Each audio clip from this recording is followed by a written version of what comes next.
Bah oui, être premier, y a que ça. Être second, ça existe pas. Fais pas chier ou je te ferai une guerre comme t'en as jamais vu. Go ahead. Quand les types de 130 kilos disent certaines choses, ceux de 60 kilos les écoutent. Make my day. Vous savez mon nom, j'ignore le vôtre. Qui êtes-vous?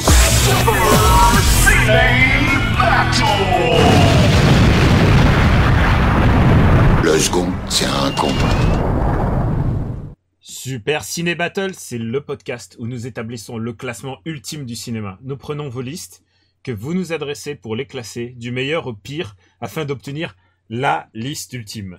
Pour mener à bien ce plan quelque peu ambitieux, il fallait à mes côtés l'insubmersible, mais le tout-puissant Stéphane Boulet, alias Plug-in Baby.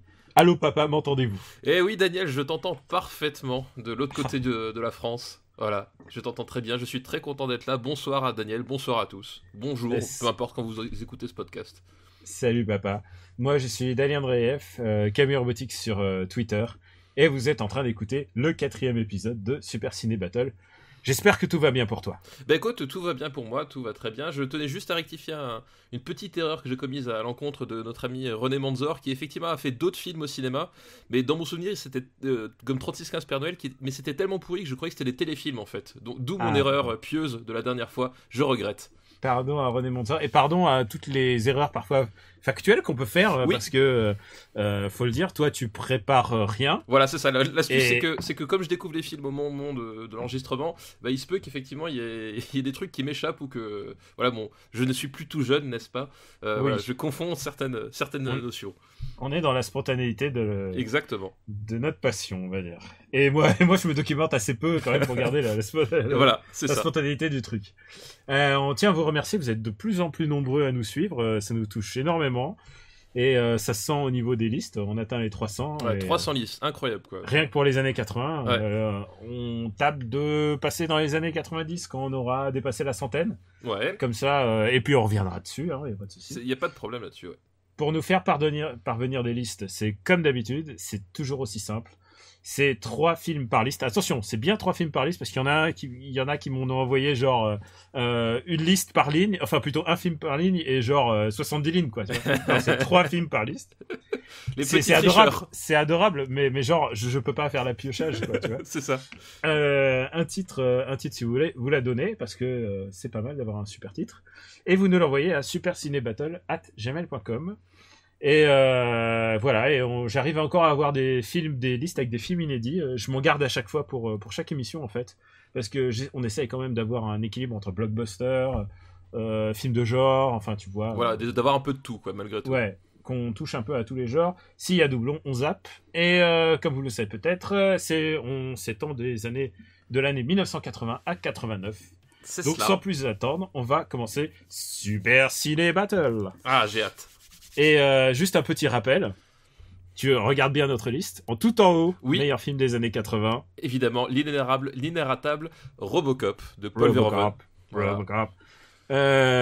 Thank you for cooperation. Exactement. Deuxième Akira qui est passé sur Arte. Qui est passé sur Arte, qui était au moment de l'enregistrement encore disponible en HD, en rediffusion. Et si vous ne l'avez pas vu, c'était vraiment l'occasion de le voir. Ensuite, on a Blade Runner. Ouais. Ensuite... Riders of the Lost Ark. Voilà, The Thing. Et après, Back to the Future, E.T., Elephant Man, Predator, Who Framed Roger Rabbit, et Ran, qui était le top 10, bizarrement. C'est ça. Et et quand même, le rebondissement de la fois dernière, il faut quand même dire que ça a été finalement Cyborg qui perdait son trône. Ouais, voilà. C'est ça. C'est que Cyborg, jusqu'à très longtemps, était le pire film des années 80, et... Finalement, il a été dépassé en nullité par le passage. Voilà, du fameux René Manzor. Excusez du peu. C'est un des plus grands Alain Delon. Ah oui, c'est un Alain Delon complet, total. C'est presque un Alain Delon somme, j'ai envie de dire, ce film. Il résume. Comme je vais pas encore me relancer en anti-Alain Delonite, mais voilà. Écoute, je pense qu'on est parti pour la première liste. On est parti. Alors, la première liste, elle s'appelle Hey mec. J'essaye de la faire avec l'accent cool, c'est ça. Avec l'accent cool. Elle s'appelle Hey mec. Et le premier film est très logiquement Beverly Hills Cop. Ah bah oui, forcément. Hey mec, c'est plutôt comme ça. Réalisé voilà exactement. Hey mec. Réalisé par Martin Brest. Tout à fait, avec Eddie Murphy. Eddie Ouais. Murphy. Et Emek est accrédité au compte de Med Hondo, qui Oui. est le doubleur. Le fameux doubleur, attitré, tout à fait. Oui, qui fait aussi qui le double aussi dans l'âne dans Shrek, c'est ça? oui, c'est ça, exactement. Voilà. Exactement.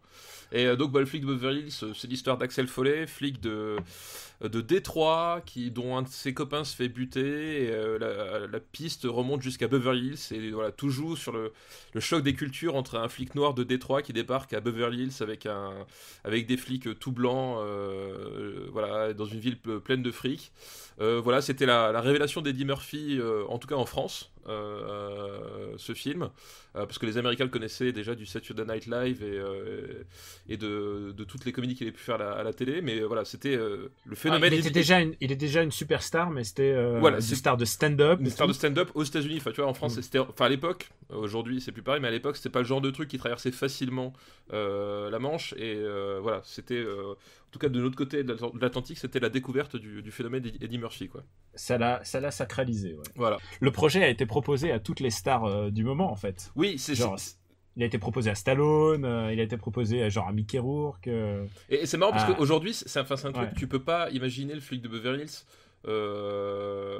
autrement qu'avec Eddie Murphy. Enfin, je veux dire, aujourd'hui, c'est quand on te dit, voilà, quand on te fait défiler ce genre de nom, ça te fait vraiment très bizarre, quoi.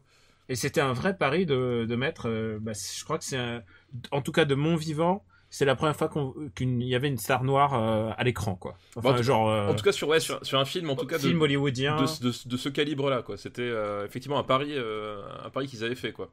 Et il faut voir que à chaque fois que ce soit à la télé ou au cinéma, c'est toujours des micros avancés comme ça. Genre, tout d'un coup, il y a Sony Spoon. J'avais compris que c'était quelque chose d'important pour plein de gens parce que justement, c'était pas un white boy pour une fois, ça changeait, quoi. Ouais, c'est ça, exactement. Ouais, c'était. Et il y a un autre truc dont il faut parler, c'est quand même la musique synthé. Exactement, la musique synthé de Harold Faltermeyer avec le. Ah, j'adore quand tu le prononces. Redis-le-moi. Harold Faltermeyer. Et qui s'appelle Axel F. Et tout a été fait contre tout a été fait dans la contrainte parce que on lui a dit non, tu peux pas appeler un thème Axel F quand même. C'est ça. Et lui il a fait bah si, vous allez voir. Et ça a été un énorme carton, évidemment. Ça a été un énorme carton. Ouais, c'est vrai que c'est marrant parce que c'est pour le coup typiquement années 80, mais c'était cette époque où justement t'avais plein de films d'action que tu reconnaissais à une ligne du thème principal, une espèce de ligne synthé, etc. Enfin, c'était un truc qui était assez en vogue. Et lui, il s'en tirait vraiment super bien. Enfin, ça te restait en tête, quoi. Tu sortais, t'avais la mélodie en tête. C'est vraiment ce qu'on appelle aujourd'hui de la synth pop, quoi. Ouais, c'est ça, exactement. Et moi, j'ai une grande tendresse pour ce film, très très grande tendresse. Ah oui, le flic de Beverly Hills. Le 1 en tout cas, parce que c'est l'anti-buddy movie, il est tout seul et il se moque justement de l'entité buddy movie. Oui, parce que justement, voilà. Du gros blanc et du genre, c'est vraiment, c'est Laurel et Hardy, quoi. C'est ça, exactement. C'est parce qu'effectivement, il y a la dimension buddy movie. Il faut dire qu'elle est assumée par le couple de flics de Beverly Hills qui l'accompagnent, qui sont censés le surveiller. Et pour expliquer à ceux qui connaissent pas, Beverly Hills, c'est Neuilly, hein, comparé. Oui, c'est Neuilly, quoi. C'est ça. C'est exactement ça. C'est super appliqué. Et moi, il y a deux scènes importantes pour moi. C'est la scène, évidemment, du strip show. C'est un strip show genre cabaret, un truc comme ça. Tout à fait. Et là, t'as Eddie Murphy qui dit c'est bizarre hein, quand même de s'habiller avec un manteau comme ça alors qu'il fait si chaud. Et évidemment, c'était des bracos. Oui, c'est ça. Et Eddie Murphy, il règle tout. Et ensuite, on lui dit merde, vous avez encore foutu la merde, Eddie Murphy. Et il dit non, c'est les flics qui ont tout fait. Putain, c'est génial, quoi. Et puis bien sûr, quand il appelle, il veut une chambre plus belle à l'hôtel et il dit appelez-moi Michael Jackson. Appelez-moi Michael Jackson, exactement. Et les bananes dans le pot d'échappement. Enfin, il y a vraiment. Et aussi des trucs. un truc, moi, qui rétrospectivement, enfin à l'époque je m'en étais pas aperçu, mais quand je l'ai revu, c'est Ronnie Cox, donc qui joue le lieutenant, le supérieur des deux flics qui accompagnent Eddie Murphy. Ronnie Cox dans un rôle de gentil. Et genre c'est ce type-là. Oui, Ronnie Cox a une vraie tête de méchant. A une vraie tête de méchant. Enfin, c'est le méchant de Robocop, Ronnie Cox. Faut pas oublier. C'est le méchant de Robocop. C'est le méchant de Total Recall. Et là, en fait, il joue un pur gentil. Et genre, quand je l'ai revu, ça m'a fait trop bizarre, quoi. Écoute, on est complètement d'accord sur ce film.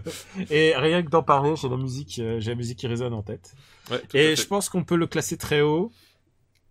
Alors, ouais, qu'est-ce qu'on a dans le classement? Parce que moi, j'ai perdu la tête du classement, parce que je t'ai retourné au passage, t'imagines bien. Ouais, évidemment. C'est pas du tout sa place. Mettons par rapport à Escape from New York, tu le mets au-dessus? Moi, je le mets au-dessus quand même. Moi, je mettrais quand même en dessous. Ouais. Parce que quand même, Snake Plissken... Non, tu peux pas comparer l'impact de Eddie Ah oui, Murphy. non, mais il y a l'impact et il y a quand même... Et ce que ça te fait à toi. Voilà, c'est ça, tu vois ce que je voulais dire, quoi. Moi, écoute, pour moi, je le mets au-dessus, mais écoute, si c'est pour toi, je veux bien au-dessous. Voilà, juste entre Karate Kid et Escape from New York, tu vois, il y a une espèce de synthèse, quand même. Il y a une espèce de cohérence des années 80. Tout à fait. Oui, c'est vrai, en plus, c'est une espèce de... Voilà. Eh bien, écoute, ça veut dire que Beverly Hills Cop est désormais le 18e meilleur film des années 80. Des années 80. Gravé dans le marbre, à jamais. À jamais. C'est pas mal, hein. Ouais, c'est pas mal du tout. Mais je me demande, est-ce que ça sera le meilleur Eddie Murphy? Ah, pas sûr. Puisque le deuxième... j'ai oublié de le remercier. C'est Johan Tirapiti qui nous a envoyé cette liste. Merci Johan. Et le deuxième film de sa liste, c'est Trading Places, connu sous le nom de Un fauteuil pour deux. Ah oui, voilà, un fauteuil. Oui, je connaissais pas le nom en anglais, tu vois, c'est marrant. Eh ben, écoute, Trading Places, qui est pour moi aussi un classique extraordinaire de cette époque. C'est pas son deuxième film ou... Oula, ça je ne sais plus dans quel ordre, mais c'est vrai que c'était un film, c'était un de ses premiers. Il a fait 48 heures avant. Il avait fait 48 heures avant avec Nick Nolte, comme dirait l'autre. En tout cas, c'est le début de carrière de Eddie Murphy, quoi. Et alors là, Trading Places, c'est un film de John Landis. Voilà, ce que je veux dire, c'est signé John Landis. Le pitch est imparable. C'est deux bourges de la haute de Wall Street qui décident, qui font un pari et qui disent, écoute, on peut prendre un clodo à la place de notre poulain à nous, et leur poulain c'était Dan Aykroyd, et on peut inverser les rôles et tu verras, il s'adaptera très bien. Et l'autre paraît que non. Et voilà. Et du coup, les deux personnes, c'est Eddie Murphy et Dan Aykroyd qui échangent de vie. Et c'est génial. Ouais, c'est vraiment super drôle. C'est d'une férocité. Genre quand les gens disent la férocité des trucs genre la vie est un long fleuve tranquille, là on est très au-dessus en termes de... Ah oui, mais en fait ce qui est bien, c'est que c'est très acéré, c'est-à-dire que le regard porté sur la société, sur la place que tu es censé occuper dans la société, etc., et le regard des autres par rapport à ça, et surtout faut pas oublier la position d'un noir. Voilà, la position d'un noir dans la société américaine de l'époque, c'est à la fois effectivement traité avec beaucoup de comment dire, oui, beaucoup de férocité, beaucoup de justesse, mais ça rentre jamais dans le côté pensum, ça oublie jamais d'être drôle, ça oublie jamais d'être dans le rythme du film, etc. Enfin, c'était tout le talent de John Landis à l'époque. Enfin, pour ceux qui ne remettent pas, c'était quand même le réalisateur des Blues Brothers. Des Blues Brothers, qui est classé 14e de notre liste. Voilà, et c'est quand même un type qui savait vraiment mêler le propos au spectacle. Enfin, il n'oubliait jamais les deux composants de son film, et tout cohabite vraiment bien tout du long, quoi. Et d'ailleurs, ils refont équipe dans Coming to America, qui s'appelle Un fauteuil pour deux. Non, c'est... comment il s'appelle son nom en français? C'est... merde, comment ça s'appelle? Un prince à New York. Ah oui, Un prince à New York, oui, tout à fait. Voilà. Où est-ce qu'on place Un fauteuil pour deux? Un fauteuil pour deux... D'abord, est-ce qu'un fauteuil pour deux est meilleur que Beverly Hills Cop? On peut le classer au-dessus, ouais. On peut le classer au-dessus, mais par contre, je le classerais pas au-dessus des Blues Brothers, tu vois. Ouais, Blues Brothers, c'est meilleur. Mais est-ce que tu le mets... Alors, ça veut dire, est-ce que tu le mets au-dessus de Brésil? Je me laisserais Brésil au-dessus, je le mettrais juste au-dessus de l'Empire contre-attaque. Oh là, putain. Tu sais qu'à chaque fois que tu dis ça, il y a un enfant qui est sacrifié dans un... Je sais qu'à chaque fois que je fais descendre l'Empire contre-attaque d'une place, il y a une fatwa qui est lancée sur ma tête. Je te rappelle que tes enfants marchent maintenant sous sécurité. Oui, c'est ça. Donc 16e, Un fauteuil pour deux. Un fauteuil pour deux, ouais. Qui est une très bonne place. Qui est très bonne. Oui, dis-moi. Tu remarques qu'on n'est pas du tout allergique, on n'est pas du tout monogenre. Hein, non. Et en plus, Un fauteuil pour deux, je pense que c'est un film qui mérite d'être redécouvert, parce que je pense pas que c'est un film qui vient tout de suite à l'esprit quand tu penses aux comédies réussies de ces années-là. Et je pense que il a plus sa place dans le cœur des gens que bien d'autres films de comiques de l'époque, quoi. Ah, c'est clair. Voilà, donc à redécouvrir. Complètement, j'adore ce film. Et il passait tout le temps sur FR3 à l'époque. Quoi. Ah, à l'époque où FR3 passait des... Enfin, à l'époque où c'était FR3. Et à l'époque où FR3 passait des films. Alors, j'ai revu sur Netflix j'ouvre une parenthèse, j'ai revu sur Netflix les stand-up de Eddie Murphy quand il était jeune. Oui, ouais, de l'époque, entre guillemets. Waouh, qu'est-ce que c'est tendax aujourd'hui. Ah oui, il allait super loin. Il allait super loin, et aujourd'hui, il se ferait bâcher pour homophobie ou pour tout ce que tu veux. Il allait super loin, et non, en plus c'était vraiment drôle, c'est-à-dire que il avait il a un don comique, ce type, dans la façon de déclamer ses phrases, dans la gestuelle, dans le rythme. Tu sais, vraiment, il était vraiment doué, quoi. Et c'est lui qui a inventé le drop de mic aussi. Ah oui, c'est vrai. J'ai été vérifié un jour sur I Know Your Meme, et c'est lui qui est référencé comme le premier drop your mic. Et voilà, comme quoi Eddie Murphy, on lui doit beaucoup de choses, plus qu'on ne le croit. Ouais. Et pas seulement Plutonache. Et un troisième film, un peu moins comédie, mais tu vas comprendre complètement la référence, la liste. Ouais. C'est The Color Purple. Ah bah oui, forcément. Oui. La couleur pourpre, ouais. Un film de Spielberg. Tout à fait. Qui est un film un peu controversé parce que... alors d'abord, moi je trouve bouleversant ce film. Oui, c'est effectivement bouleversant, c'est le mot. Mais controversé parce que c'est l'adaptation d'un bouquin, et donc il y a eu forcément un travail d'adaptation, et il y a des trucs du bouquin qui sont pas passés. C'est un film qui est clairement anti-sexiste. C'est clairement un film anti-raciste, mais le côté anti... il y a quand même un sous-texte lesbien dans le bouquin original. Et il a pas pu tout mettre. En même temps, j'ai envie de dire. Si t'en rajoutais, qu'est-ce qui se passe? Ouais, puis surtout Spielberg et la sexualité, c'est quand même une dominante de son cinéma qui a jamais été. C'est pas un mec qui savait. Même les couples finissent. Il n'était pas doué. Si tu analyses la façon dont Spielberg parle du sexe ou de la sexualité au travers toute sa filmographie, c'est soit il n'en parle pas du tout. Ou soit c'est vachement maladroit. Enfin, tu sens qu'il est pas du tout. C'est la prize girl à la fin. Voilà, c'est pas du tout son domaine de prédilection. Lui, Spielberg, c'est l'enfance. Hein. Oui, voilà, c'est ça. Donc finalement, peut-être rêve d'enfance. La couleur pourpre, c'est un. Tu sais quoi, si à style comparable, je préfère largement la couleur pourpre à Schindler's List, quoi, en film lacrymal, parce que les deux films me font pleurer, et pas pour les mêmes raisons, en fait, tu vois. Ah ouais, je continue de préférer quand même The Schindler, mais bon, c'est vrai que c'est un film qui... Tu vois ce que je veux dire? C'est vraiment un film qui est là pour t'émouvoir, et il va tout faire pour... Oui, c'est ça. Il va tout faire pour te...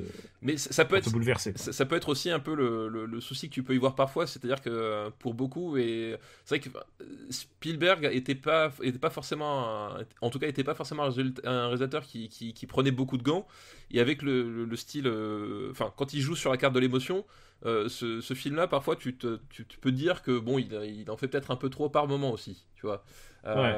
C'est aussi un peu son défaut, c'est que Spielberg est tellement généreux, surtout à cette époque-là, que sur des registres comme ça, il peut se faire déborder, quoi. Et je pense que c'est peut-être pas un film qui a mal vieilli, mais parce que tu vois, on parlait la semaine dernière. En fait, c'est un film dont tu vois les failles si tu le revois, en fait. Voilà, c'est ça. Et tu vois, et comme Schindler's List, je vois exactement comment il voulait m'émouvoir, et j'ai un problème avec ça. Et peut-être on va en reparler avec un autre film de émotion dans la liste, mais au moins Couleur pourpre, je l'adore. Non, mais je vois tout à fait. Mais c'est vrai que c'est un film qui peut, voilà, tu sens, voilà, comme tu dis, tu sens qu'à un moment donné, les façons de t'emmener là où il veut t'emmener, bon, parfois c'est un peu gros, mais voilà. Bah écoute, où est-ce qu'on va le mettre? Où est-ce qu'on le met? Où est-ce qu'on le met, du coup, je suis resté sur les deux Schindler. Un jour, on va la faire. Hein, on va la faire, après, ça, c'est obligé. Hein. Donc la couleur. On va pas la faire. On va en parler. C'est ça. S'il te plaît. Nous n'y sommes pour rien. Voilà. Je regarde une autre production Spielberg, je vois Fievel, tu vois. Ouais, Fievel, que j'ai vu d'ailleurs, anecdote, j'ai vu cette semaine Fievel et le Nouveau Monde au cinéma avec ma fille, parce qu'il repassait au cinéma. Elle a quel âge 8 ans. 8 ans. 8 ans, ça devait être génial. Et c'était plutôt cool. Est-ce qu'elle a compris tout le truc, toute la beauté de la métaphore elle a pas du peuple opprimé? Elle a pas les références historiques, mais en tout cas, le côté, le peuple qui cherche un meilleur monde parce qu'il est opprimé chez lui, ça elle l'a saisi. Après, voilà, le fait la preuve, c'est que t'as déménagé, t'as quitté Paris. Paris. C'est ça. C'est le passé Après, de Paris. le fait que c'est la métaphore des Juifs et que voilà, il y a tout un passé historique, ça forcément, ça lui échappe. Il lui reste tout le temps d'apprendre. Et Exactement. quand je vais venir la voir, je vais lui apprendre l'histoire. Exactement. Tonton Daniel, raconte-nous l'histoire. Tonton Daniel sera là. Alors, où est-ce qu'on peut mettre écoute, tu vois, Karate Kid est un film plus important pour moi. Je peux comprendre. Mais Je peux comprendre. Je le mettrais pas loin de Fievel quand même. Bah moi, si on le mettait juste au-dessus de Fievel finalement. D'accord, juste au-dessus de Fievel. Ouais. Mais sous Karate Kid. Mais sous Karate Kid quand même. La couleur peau. Et je pense que franchement, tu sais, il y a des détracteurs de ce film. Et je crois que c'est pas une place déshonorante pour un film qui a encore du mordant aujourd'hui, mais qui en même temps, à chaque fois que je le vois, je comprends exactement pourquoi il a des aujourd'hui, détracteurs, oui. Ouais, pourquoi, Oui. et surtout pourquoi je pourrais avoir pas un rejet, mais Oui, non, mais tout à fait, ouais. bon, Bah, continue. C'était pas l'exercice, c'était le plus doué à Ouais. l'époque en tout cas, quoi. Ouais. Spielberg. Bon, écoute, on remercie Johan Merci Tirapati. Et c'est une très bonne liste. Ouais, très bonne liste. Et on passe à... Alors attention, double liste, c'est ça qui est incroyable. Oh là. C'est que j'ai reçu exactement la même C'est liste vrai de ces deux personnes. Et qui sont les heureux élus? Et alors, c'est Christophe Delamotte Bonjour, Christophe Delamotte. et El Chapucero El sur Chapucero. Twitter. Bonjour, merci. Et l'un a appelé sa liste les teen movies des 80s, Ouais, et l'autre l'a appelé John Hughes Smells Like Teen Spirit. voilà, normal. Voilà. Je bien, écoute- je pense deviner là, les films qu'on va évoquer, ou en tout cas, au moins Premier un ou deux film. d'entre eux. Ah bah non, je pense que tu les connais tous. Premier film, c'est Ferris Bueller's Voilà, Day Off. Day Off. La folle journée Folle de journée- Ferris Bueller. ouais, tout à fait. Donc... Un film que je regardais en classe de neige, hein, pour moi. ah oui, tiens, c'est marrant. Genre, c'était le film que j'ai découvert en classe de neige et tu sais, la musique... Ouais, c'est ça. Et je me dis, mais qu'est-ce que c'est que ce film? Ouais, l'histoire vite fait de Ferris Bueller Days Off, c'est ni plus ni moins que ce que dit le titre, c'est-à-dire Ferris Bueller qui est un adolescent qui décide de sécher le lycée pour se rendre à Chicago et voilà et passer du bon temps à Chicago, globalement quoi. Voilà. Le pitch c'est ça. Et évidemment, le plan tourne mal. Bah évidemment, on est au cinéma, tout se passe pas tout à fait comme prévu. Voilà. Voilà. C'est avec le jeune... C'est Matthew Broderick, non? Matthew Broderick, Tout à fait. qu'on retrouvera plus tard dans Godzilla, en train d'attraper un câble à haute tension à main nue pour le mettre dans la gencive de Godzilla. C'est lui-même, c'est ça. Aidé de Jean Reno. On adore résumer les carrières à des arcs. Ah. C'est le meilleur et le pire. C'est ça, c'est exactement. Et on finit souvent avec Jean Reno, t'as remarqué avec McTiernan, on avait fait pareil. Ah ouais, c'est vrai que... le pauvre McTiernan. C'est ça. Donc, ouais, Ferris Bueller, en fait, ce qui est de marrant dans Ferris Bueller, enfin de marrant, d'intéressant dans Ferris Bueller, c'est le personnage principal, c'est qu'en fait, c'est pas un ado comme les autres, c'est-à-dire que c'est l'ado positiviste par excellence, quoi. Ouais. Ferris Bueller, c'est le type, tout le monde l'aime, il est super cool, il est super positif surtout, il veut croquer la vie. Enfin, il y a un côté, genre, c'est pas l'adolescent tel que tu te l'imagines comme ça, c'est vraiment l'espèce d'adolescent idéalisé, si tu veux. Ouais, c'est clair. C'est plus encore que Marty McFly, tu vois, t'as vraiment un côté... Et c'est un truc de... Il brise le quatrième mur tout le temps. Oui, tout à fait. Ça commence genre par ça, je crois, si je me souviens bien, Ouais. le film, dès le Il premier et le s'adresse deuxième plan, directement. il s'adresse directement au spectateur, il lui parle, quoi, il l'interpelle. Eh bien, écoute, où est-ce qu'on va mettre Ferris Bueller? Où est-ce qu'on met Ferris Bueller? Alors ça, c'est une bonne question.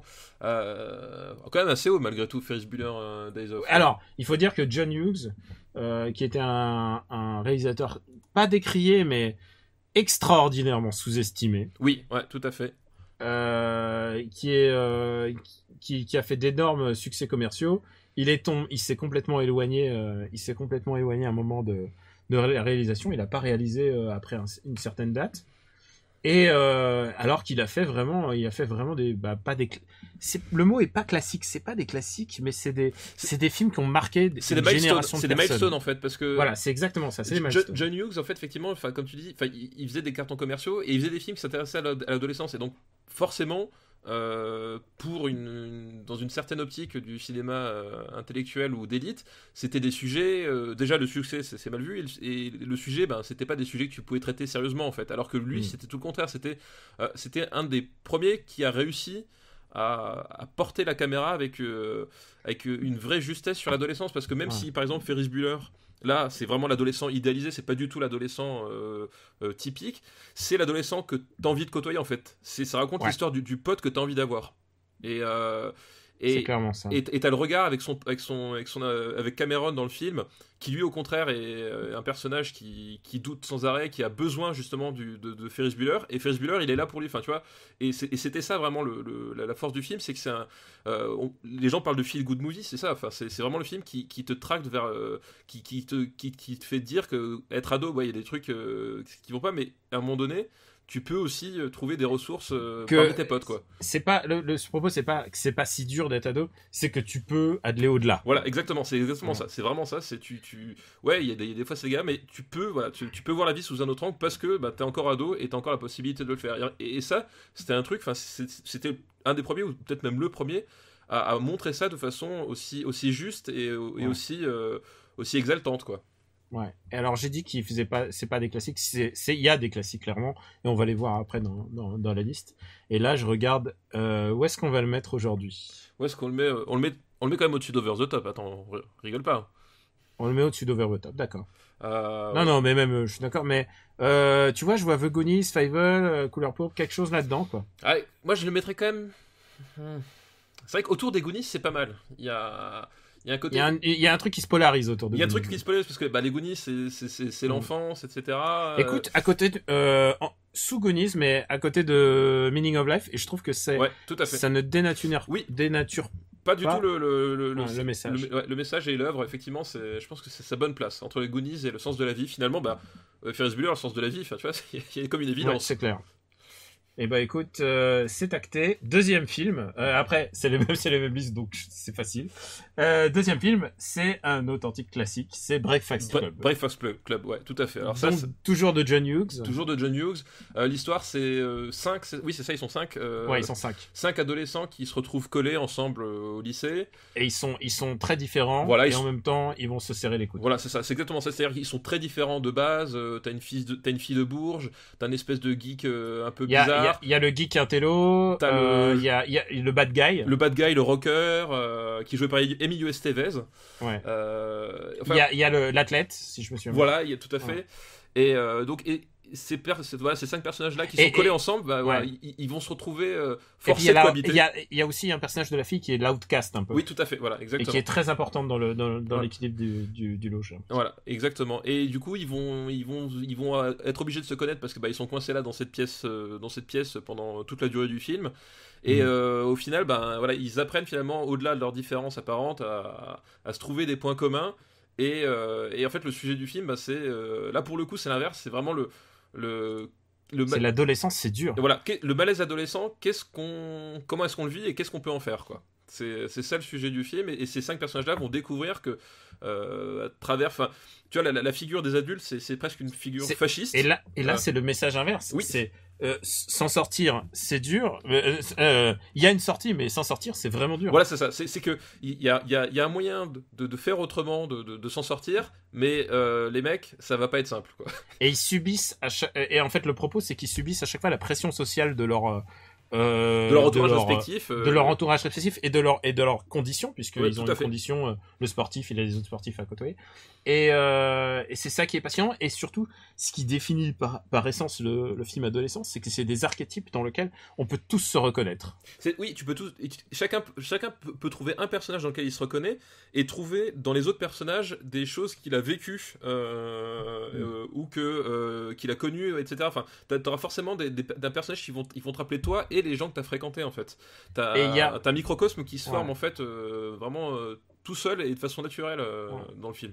Et écoute, j'adore ce film, et j'ai l'impression qu'en plus, avec les années, énormément de gens lui ont rendu hommage.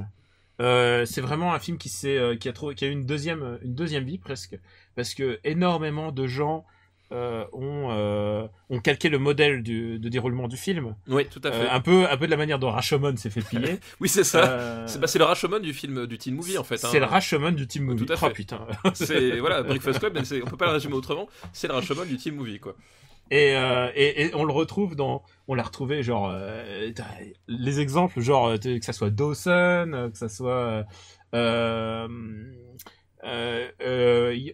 Comment s'appelle ce film avec Emma Stone, Young A, Easy A. Ah oui, Easy A, oui, tout à fait. Easy oui. A, qui est vraiment, qui est complètement axé là-dessus, puisqu'à un moment, elle le fait même carrément regarder le film, tu vois. Oui, tout à fait. Et c'est à tel point que c'est devenu presque pas un film documentaire, mais un film témoin de ce que tu ressens quand t'es ado. Oui, c'est ça. Oui, exactement. C'est un film qui réussit à capter vraiment toutes les frustrations, puis tout ce que tu subis quand t'es ado, même si tu t'en rends pas forcément compte, etc. Je me souviens, attends, ça vient de me revenir, dans Pitch Perfect, je crois que... Tu l'as vu le Pitch Perfect ou pas? Pitch Perfect, oui, je l'ai vu, oui. Ouais. Dans Pitch Perfect, la nana, elle, à son rival, elle lui fait découvrir... Oui, tout à fait, exact. Elle lui fait découvrir Breakfast Club, ouais. dont, du coup, la chanson par Simple Minds... De Simple Minds, exactement. Est devenue, genre, Don't You Forget About Me, est devenue une espèce de... d'hymne. Oui, c'est un hymne, littéralement. C'est devenu le cri de ralliement, presque, tu vois, Ouais. Simple Minds, quoi.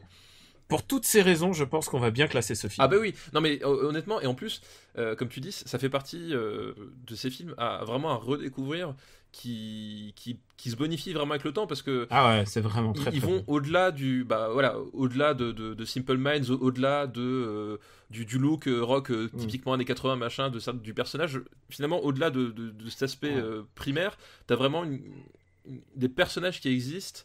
Et cette façon de capter tout ce qui nous a fait chier tous dans l'adolescence, et qui nous dit les mecs, il y a moyen d'y arriver, c'est dur, mais on peut quand même y arriver aussi malgré tout.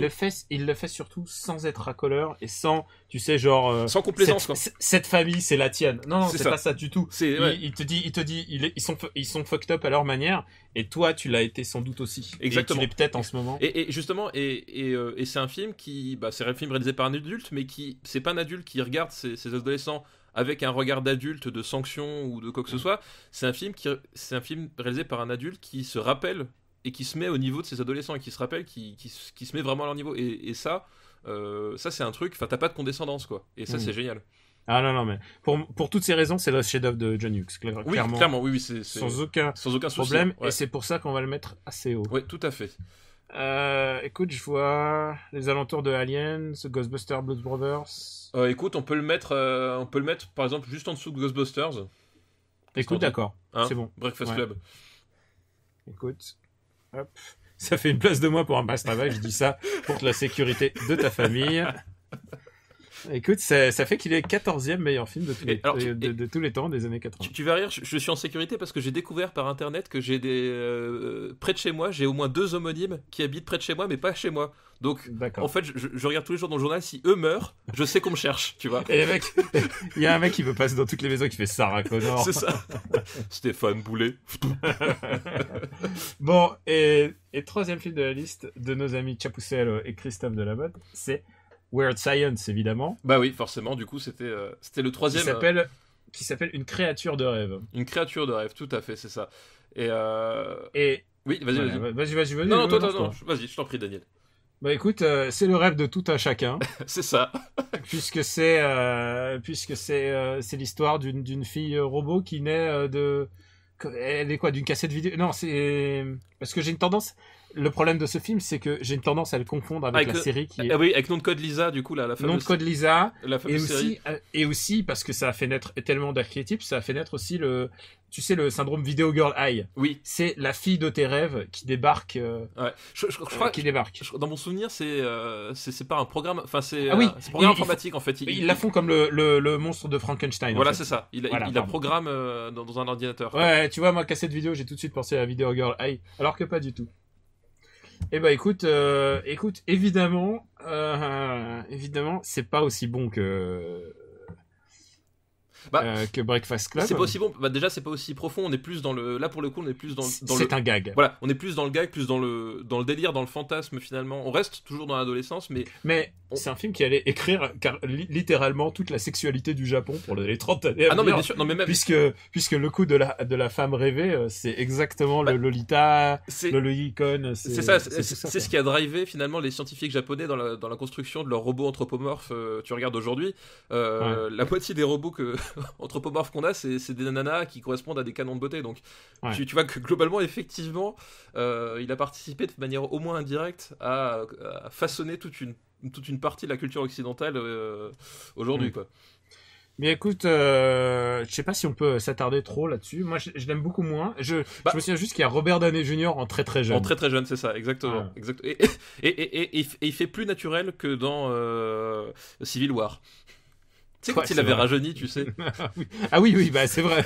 Mais en même temps, c'est ça qui est pratique dans Civil War, c'est qu'il y avait tellement de documentation sur Robert Downey Jr. jeune que c'était pas compliqué, quoi. Ouais, c'est ça, exactement. Je les imagine en train de regarder toutes les vidéos. Bon, où est-ce qu'on met ça? Pour moi, je préfère Ferris Bueller, tu vois.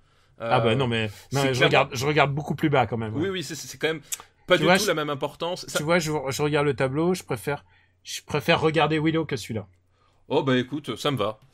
Et mais alors, donc au-dessus de Superman 3? Bah oui, quand même au-dessus de Superman. En fait, c'est un film qui est attachant, mais qui a quand même pas la portée des deux autres dont on a parlé. Enfin, t'es plus sur le même rayon, ni même la même exécution, quoi. Ah non, mais c'est clair. Et ouais, tu sens que le cap était passé un peu pour lui. Bah, tu sens que voilà, oui, il arrivait à... Finalement, il avait dit ce qu'il avait à dire avec le...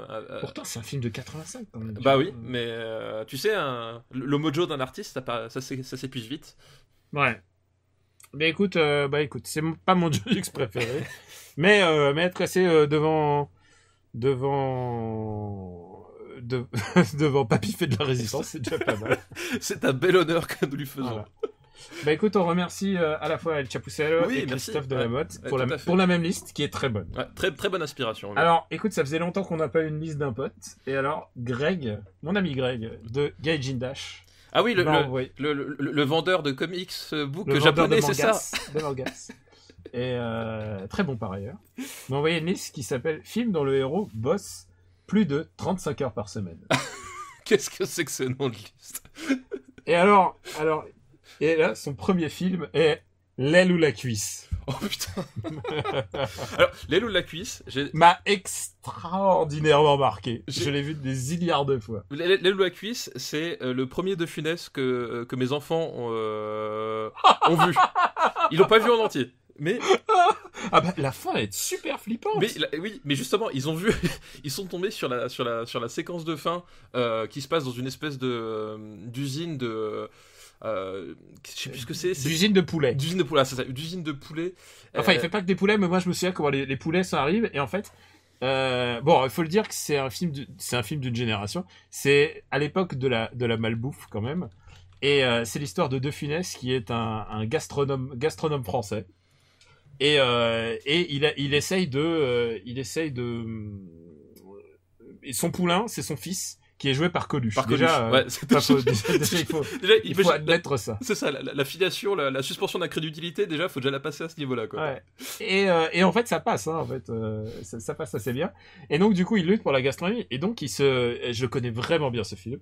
Et il lutte contre un mec qui s'appelle Jacques Tricatel. et qui est une caricature d'industriel français. C'est l'espèce de Bolloré de la restauration. Ouais, Bolloré de la bouffe, quoi. Et alors, c'est un film. C'est tellement marqué par son temps que si je me souviens bien, c'est Bouvard qui fait l'animation à la fin. Ah, oui, exact. Je crois que c'est Bouvard. Hein, oui. Genre, ils font un espèce de débat. De débat, tout à fait, ouais. De débat où tu barres sur une chaise qui tourne un peu comme dans The Voice. Et genre, tu te fais happer par une espèce. Tu vas dans les bouches de l'enfer. Je sais pas ce qui se passe. Et il y a plein de scènes qui m'ont marqué dans ce film. Comme par exemple, Coluche qui va parce qu'évidemment, ils font des blind tests dans les restaurants. Et il va dans les coulisses, dans les cuisines des restos. Et il y en a un où c'est absolument dégueulasse, où il y a un mec qui fume sa clope en roulant des pizzas, et il laisse tomber son mégot. Son mégot dedans, puis il le ratatine avec le rouleau. Il la ratatine, et ça, c'est la vision de l'horreur pour moi. Genre, je crois que je préfère regarder tous les films d'horreur que ça. C'est horrible. Et ensuite, ils vont dans les usines de Tricatel et ils regardent comment sont faits les poulets. comment sont faits les poulets. Alors genre tu vois un petit squelette, puis ensuite ils foutent du plastoc autour, et puis ensuite ils le teignent en un petit peu plus marron, Oui, et c'est ça ça, fait un poulet. exactement. Et genre c'est vraiment c'est des sacs gonflés, c'est des ballons gonflés. C'est un film de son époque. Ouais. Bah en fait, Et j'adore l'épilogue. J'adore l'épilogue. Je vous la spoilerai pas pour ceux qui veulent le voir. Mais l'épilogue avec De Funès est génial, quoi. mais justement, tu disais c'est un film de son époque, c'est aussi un peu le souci quand tu le revois aujourd'hui, c'est-à-dire que Claude Zidi, c'était quand même sa grande période, un peu à la One Again, quoi, parce que globalement, si tu regardes le film, bah, il y a quand même des gros problèmes de rythme et tout. Il y a des problèmes de montage, de rythme. De problèmes de montage, de folie. C'est les films qu'on avait, genre, qui passaient tous les ans sur TF1 et on les regardait et c'est un truc qui fait partie de notre enfance. C'est ça. Mais le problème, c'est que honnêtement, c'est le genre de film, tu les revois aujourd'hui. En fait, c'est ce que j'appelle la réalisation bricolée. Ouais, c'est vrai. C'est qu'à un moment donné, ils posaient leur caméra. Tu vois, tu sentais que globalement, ils savaient qu'ils avaient De Funès et ouais, la caméra est posée et ouais, et vraiment ils disent bah vas-y fais ton truc. On verra bien ce que ça donne, quoi. Et les gens disent que Lucchini il fait ça, genre non De Funès il a tout inventé. Hein. Oui, non mais c'est ça. Et là dans ce film-là, tu le sens quand même à plusieurs moments, c'est-à-dire que autant il y a des moments qui fonctionnent bien parce que voilà, autant il y a d'autres moments qui mais les moments qui fonctionnent bien sont des moments purement comiques qui me font penser à Rabbi Jacob, quoi. Oui, tu vois le côté quand tu traverses une usine d'horreur. Mais Rabbi Jacob, à l'usine de chewing-gum, quoi. Rabbi Jacob, déjà, il est raciste, donc je préfère. Et en plus. Mais non, c'est un film antiraciste. Mais c'est un film antiraciste. Mais surtout, Rabbi Jacob, je trouve qu'il a quand même une meilleure tenue que L'aile ou la cuisse. Où, ah non, bien sûr. C'était quand même voilà, plus. Ah, mais attends. Battage de couilles, quoi. Et tu sais quoi ? Je suis en train de me regarder un truc, je suis en train de vérifier. Mais la date de L'aile ou la cuisse, c'est 1976. C'est vrai ? C'est si vieux Ah, que mais ça. attends, Greg nous a induit en erreur. Non, mais je savais bien qu'il fallait pas lui faire. Putain, c'est 76, mais oui. Bon écoute, dommage, parce que je pense qu'il aurait fini à côté des rois du Galles. C'est ça, exactement. Eh bien, écoute, tout ça, nous allons pas le couper au montage. On va le garder. C'est ça. On va le garder. Son deuxième film, on l'a évoqué juste avant, c'est Un fauteuil pour deux, donc c'est plus la peine d'y revenir. Ok, on a déjà parlé. Mais son troisième film est totalement valable, et plus que valable. C'est Polystory, donc on va voir enfin Jackie Chan. Oh, Jackie Chan. Enfin du Jackie Chan. Merci Greg, merci. En fait, il y a plein de gens qui ont proposé des Polystory, mais du coup, bah écoute, j'ai été induit en erreur par son Lula. J'étais trop heureux de faire les Lulacus, quoi. Ah bah oui, bah du coup, tu vois, on a fait un peu en avance le cinéma des années 70, quoi. Voilà. Alors, Polystory. Polystory, c'est un classico du classico. Faut dire un truc, c'est que Polystory est drivé complètement par deux scènes clés, quoi. Oui, deux scènes clés. Bah, la scène d'ouverture où il y a une descente de flics dans une espèce de bidonville et ça se finit avec une course-poursuite complètement ahurissante où il dévale les pentes et après Jackie Chan qui court après des bandits qui sont montés dans un bus et cette fameuse scène où il arrête le bus à lui tout seul et t'as les cascadeurs qui... Alors, ce qu'il faut savoir, c'est quand vous voyez la scène, le bus s'arrête et les cascadeurs passent par la vitre et s'éclatent sur le trottoir. Alors qu'en fait... C'était prévu que ça soit sur la bagnole derrière. Et c'était prévu qu'ils s'atterrissent sur la bagnole derrière parce que la bagnole derrière était préparée pour amortir le choc. Manque de peau, et ben en fait les mecs s'éclatent sur le trottoir. La prise a été gardée. Ils ont failli perdre la vie et perdre la vie. Certains ont failli être paralysés, etc. Et en fait, ça résume finalement tout ce qui fait la force des films de Jackie Chan et du cinéma asiatique. C'est qu'ils trichent pas. Ils trichent pas, c'est qu'à un moment donné, ouais, c'est super dangereux, ça se voit, t'as mal pour eux, mais bah ça fonctionne super bien, quoi. Et cette scène que tu décris a été reprise, pompée, ni plus ni moins dans Tango et Cash. Dans Tango et Cash. Ouais. Et il faut savoir ce qui est une raison pour moi de moins aimer Tango et Cash. Mais par contre, ce qu'il faut savoir, c'est que la raison pour laquelle Tango et Cash a pompé cette scène de Polystory, c'est que Stallone voulait. En fait, il a vu Polystory. Et il s'est dit, putain, quelle scène. Et il a dit à son réalisateur, il me faut une scène pareille, c'est mortel, quoi. Et donc, du coup, littéralement, il lui a montré la cassette et voilà ce qui s'est passé. Ils l'ont refait. D'ailleurs, pour les plus curieux sur YouTube, j'ai fait un montage entre la scène de Tango et Cash et la scène de Polystory sur ma chaîne YouTube. Écoute, on le mettra en lien. Voilà. Pour voir exactement à quel point c'est pompé, quoi. Eh bien, écoute, et puis la deuxième scène, c'est celle du. On a oublié dans le mall à la fin. Mais c'est celle du mall. Incroyable. Incroyable. C'est une de mes scènes d'action préférées de tous les temps. Et il y a ce moment où il décide de sauter Voilà. sur Une rambarde, en fait. un pôle, tiens, comme un pôle dancing qui relie Bah, en fait, je crois que ça fait 4 étages en tout. Hein. Ouais, qui relie les 4 étages du mall. Et il est entouré par plein de lumière. Voilà, par des guirlandes en fait, qui éclatent au passage quand il descend. Et qui explose. Et bien entendu, Jackie Chan n'est pas descendu indemne. Il s'est brûlé. Il s'est brûlé très sévèrement. Bah, t'as 3 trucs, c'est-à-dire qu'il s'accroche à la barre, il descend, donc déjà t'as la brûlure à cause de la friction, t'as les risques électriques avec toutes les guirlandes, et t'as le fait que tout est fait en une prise. D'ailleurs, c'est montré sous 3 ou 4 angles différents au montage. Et il se rétame en bas dans une espèce de caisse en bois. Truc en vitre. D'abord, il traverse la vitre, et ensuite une caisse en bois. Et il fait tout en une seule prise. Et ouais, il a souffert, mais à nouveau, tu vois la scène, tu fais OK. Voilà. C'est une des scènes d'action les plus impressionnantes du cinéma. Ah oui, mais c'est un truc complètement fou, quoi. Genre, c'est vraiment dans la droite ligne Buster Keaton, mais avec du kung-fu, quoi. C'est ça. Mais c'est ce qu'il disait, Jackie Chan, c'est que à force de faire des scènes comme ça, en fait, ils n'avaient plus d'assurance sur ses films. Ouais. Parce que personne voulait dire... il a failli tuer 3 mecs dans le bus, là. Il a failli tuer 3 mecs dans le bus. Sur d'autres films, il a failli se tuer dans... Est-ce que c'est celui-là où Maggie Chung s'éclate le crâne, ou est-ce que c'est dans le deuxième? C'est dans le deuxième où elle s'éclate le crâne. Ah, d'accord. Oui, il faut aussi préciser qu'il y a Maggie Chung dans Maggie Chung jeune, et c'est super drôle parce que quand elle est jeune... éperdument amoureux de Maggie Chung. Quand elle est jeune, elle a un truc super choupi dans son visage, c'est qu'elle elle est très joufflue, en fait. Et ça lui donne un visage vraiment particulier, et c'est poupon, et c'est super mignon en fait, c'est super drôle à la revoir aujourd'hui et la revoir à l'époque, quoi. Ouais, c'est plus la même. Mais par contre, elle est tellement craquante. Ah bah oui, non mais ça, aucun souci. Elle est tellement craquante. Écoute, Police Story, je regarde le très haut du top. Police Story, où est-ce qu'on va le mettre? Est-ce qu'on peut le mettre on le met quand même en dessous de Predator, quand même.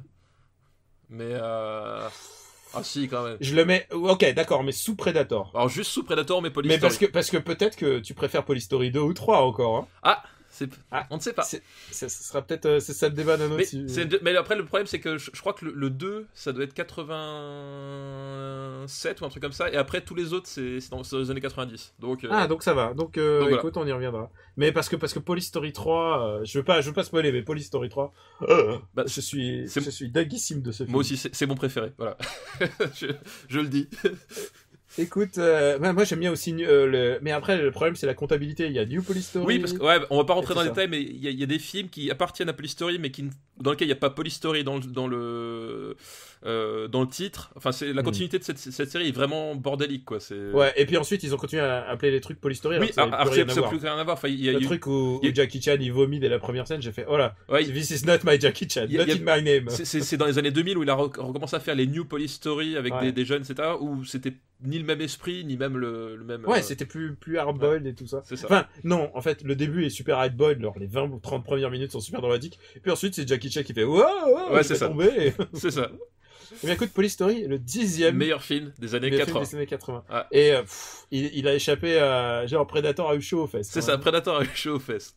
Écoute, merci Greg pour ta liste de un film. Merci Greg, et pour te remercier, j'irai acheter des Naruto. Bon, merci Greg, et voilà. Alors, écoute, on poursuit avec une liste qu'il a intitulée simplement Première fois. Premier chef-d'œuvre pour l'un, premier émoi érotico-spirituel pour l'autre, et bien sûr première comédie. Carrément. Et alors, le premier film de cette liste, c'est Le Solitaire, Fif, de Michael Mann. De Michael Mann, tout à fait. Bien écoute, je te laisse une et seule juge. Ah, tu ne l'as pas vu ? Vends-moi le film, je ne l'ai jamais vu. D'accord, bah alors, Fif, donc de Michael Mann, c'est l'histoire de James Caan. Donc forcément déjà le personnage principal il est charismatique parce que c'est James Caan, qui en fait joue un bandit de très haut vol, et qui en fait en gros accepte un casse pratiquement impossible, histoire de se faire une grosse masse de fric et se retirer pour de bon, et lui finalement ce qu'il aspire c'est avoir une vie normale. Tout simplement un peu à la manière de ce qu'on retrouvera après avec le personnage de De Niro dans Hit par exemple. C'est un peu finalement l'archétype qui commence à se poser là, dans Le Solitaire, quoi. Et donc, comme on l'a dit, c'est un des premiers, c'est peut-être même le premier, je sais plus, Michael Mann en tant que réalisateur de cinéma. Je suis en train de vérifier. Oui, c'est avant La Forteresse Noire, donc c'est vraiment, vraiment le premier. Et c'est un film, en fait, c'est assez bizarre parce que c'est un peu le proto Michael Mann, c'est-à-dire qu'il essaye de faire plein de trucs qu'il va faire par la suite, mais tu sens qu'il se cherche encore un petit peu. T'as une espèce de côté, il sait pas exactement où est-ce qu'il veut aller. Enfin, il sait où est-ce qu'il veut aller, mais il sait pas encore exactement comment le faire. C'est un peu ça, tu vois, c'est ce que je dirais. L'esprit qui ressort de ce film-là, quoi. Il y a des, tu retrouves ces espèces de scènes nocturnes, un peu lancinantes, avec le héros qui traîne son mal-être et son charisme dans Los Angeles, etc. Et t'as d'autres moments qui sont des purs moments de flottement un peu bizarres, qui fonctionnent pas trop. C'est Michael Mann en devenir, quoi. C'est Michael Mann en devenir. Et c'est un film, en tout cas moi quand j'en parle ou quand je vois des gens qui l'ont vu, c'est un film qui, je pense, a été beaucoup réévalué aujourd'hui. Peut-être plus par rapport à ce qu'est devenu Michael Mann que par rapport au film lui-même, si tu vois ce que je veux dire. Ouais, je comprends. Écoute, moi, je l'ai pas encore vu, mais je suis un très grand fan de Michael Mann. C'est juste que je l'ai quelque part chez moi. Et j'attends le bonjour pour me le faire, quoi. Oui, c'est une bonne... Et si tu me dis que c'est un proto Michael Mann, I'm all for it, quoi. Non, là, c'est vraiment le proto Michael Mann, c'est-à-dire que il y a des tas de trucs qui sont chouettes et des tas de trucs, voilà, enfin, qui dans l'atmosphère, dans le traitement du personnage, où tu sens que le type il a du potentiel, mais tu sens en même temps que il est pas encore tout à fait maître de son cinéma, tout simplement, quoi. Il se cherche, on va dire. Ouais, bah écoute, où est-ce que tu vas le mettre? Je te laisse seul juge. Eh ben écoute, je regarde la liste. Je le mettrai. C'est dur à dire. Je le mettrai juste en dessous de Ferris Bueller's Days Off. Ah ouais, quand même assez haut, quand même. Ouais, quand même assez haut. Bah parce que je le vois pas le mettre en dessous de Rambo 3 et de Rocky 4, quoi. Mais c'est quand même je veux dire, c'est un grand film alors, du coup. Oui, c'est un bon film. En fait, c'est un film, en fait, finalement, toutes ces errances finissent par le rendre un peu boiteux. Pas boiteux, attachant, je veux dire. Tu es sûr de ton choix? Ah, je pense, oui. Bon, bah écoute, tu en es responsable. Voilà, exactement. Écoute, tu m'as convaincu de le voir, puisqu'il est quand même bien passé. Ah, et décidément, ça va être la thématique de cette émission. J'ai oublié de remercier Jimmy, aka Limubai. Merci Jimmy. Limubai 34 de cette liste. Eh bien, merci pour ta liste. Et on continue avec... Alors, juste, il a mentionné Dune. Deuxième de sa liste, c'est Dune. On l'a déjà parlé. On l'a vu la semaine dernière. Tout à fait. Et troisième film de sa liste, et qui a été souvent nommé, ce film, c'est Le nom de la rose, de Jean-Jacques Haddon. Ah, Le nom de la rose. Ça, je comprends le premier émoi érotico, je ne sais quoi qu'il avait évoqué. Oui, parce qu'à un moment, il y a le jeune héros le jeune moine. Donc, Christian Slater. Christian Slater, qui est jeune Christian Slater, oui, tout à qui fait. est vraiment le point de vue. Ouais, c'est le point de vue du spectateur, en fait. Le point de vue du spectateur, et il se fait dépuceler. Voilà, par une jeune sauvageonne qui rentre dans la forteresse. Et c'est presque même malgré lui. Enfin, tu sais, t'as cette espèce de côté. Ce qui donne tout son sel à la relation. Ah bah oui, bien sûr, c'est ça qui fait que ça fonctionne, quoi. Mais parlons un peu du film. Il s'agit d'un polar chez les moines. D'un polar chez les moines, incarné, et quelle incarnation, par Sean Connery, quoi. Par Sean Connery, qui assumait complètement sa calvitie. Oui, enfin. Qui a arrêté de alors qu'il se la traîne quand même depuis le premier James Bond, hein, donc. Non, pas le premier, mais le troisième. Le troisième, c'est... peut-être. Je crois que à partir du troisième, c'est une postiche.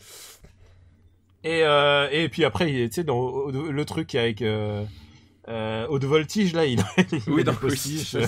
Il met des postiches ridicules à chaque fois. C'est plus possible, Sean. Ouais.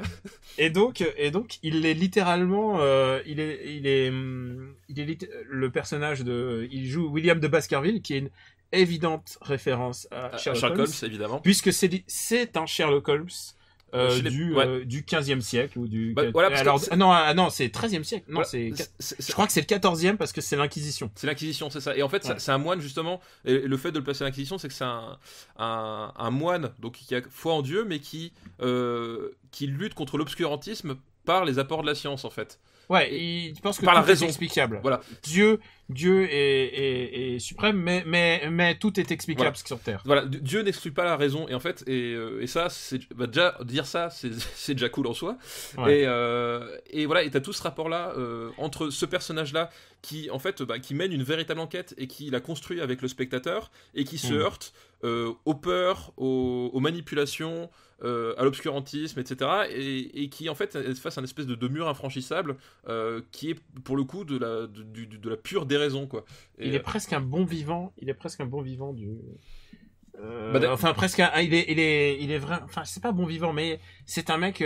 C'est un pragmatique religieux, et ça le rend tellement affectueux. Oui, c'est ça, ouais.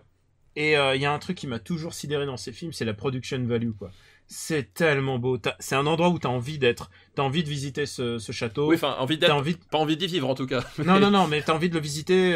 Genre, c'est vraiment du grand art en termes de tout ce qui est production value, et je te trouve extraordinaire. Ouais, et faut signaler la aussi, musique est super. et Ron Perlman dans le rôle du bossu.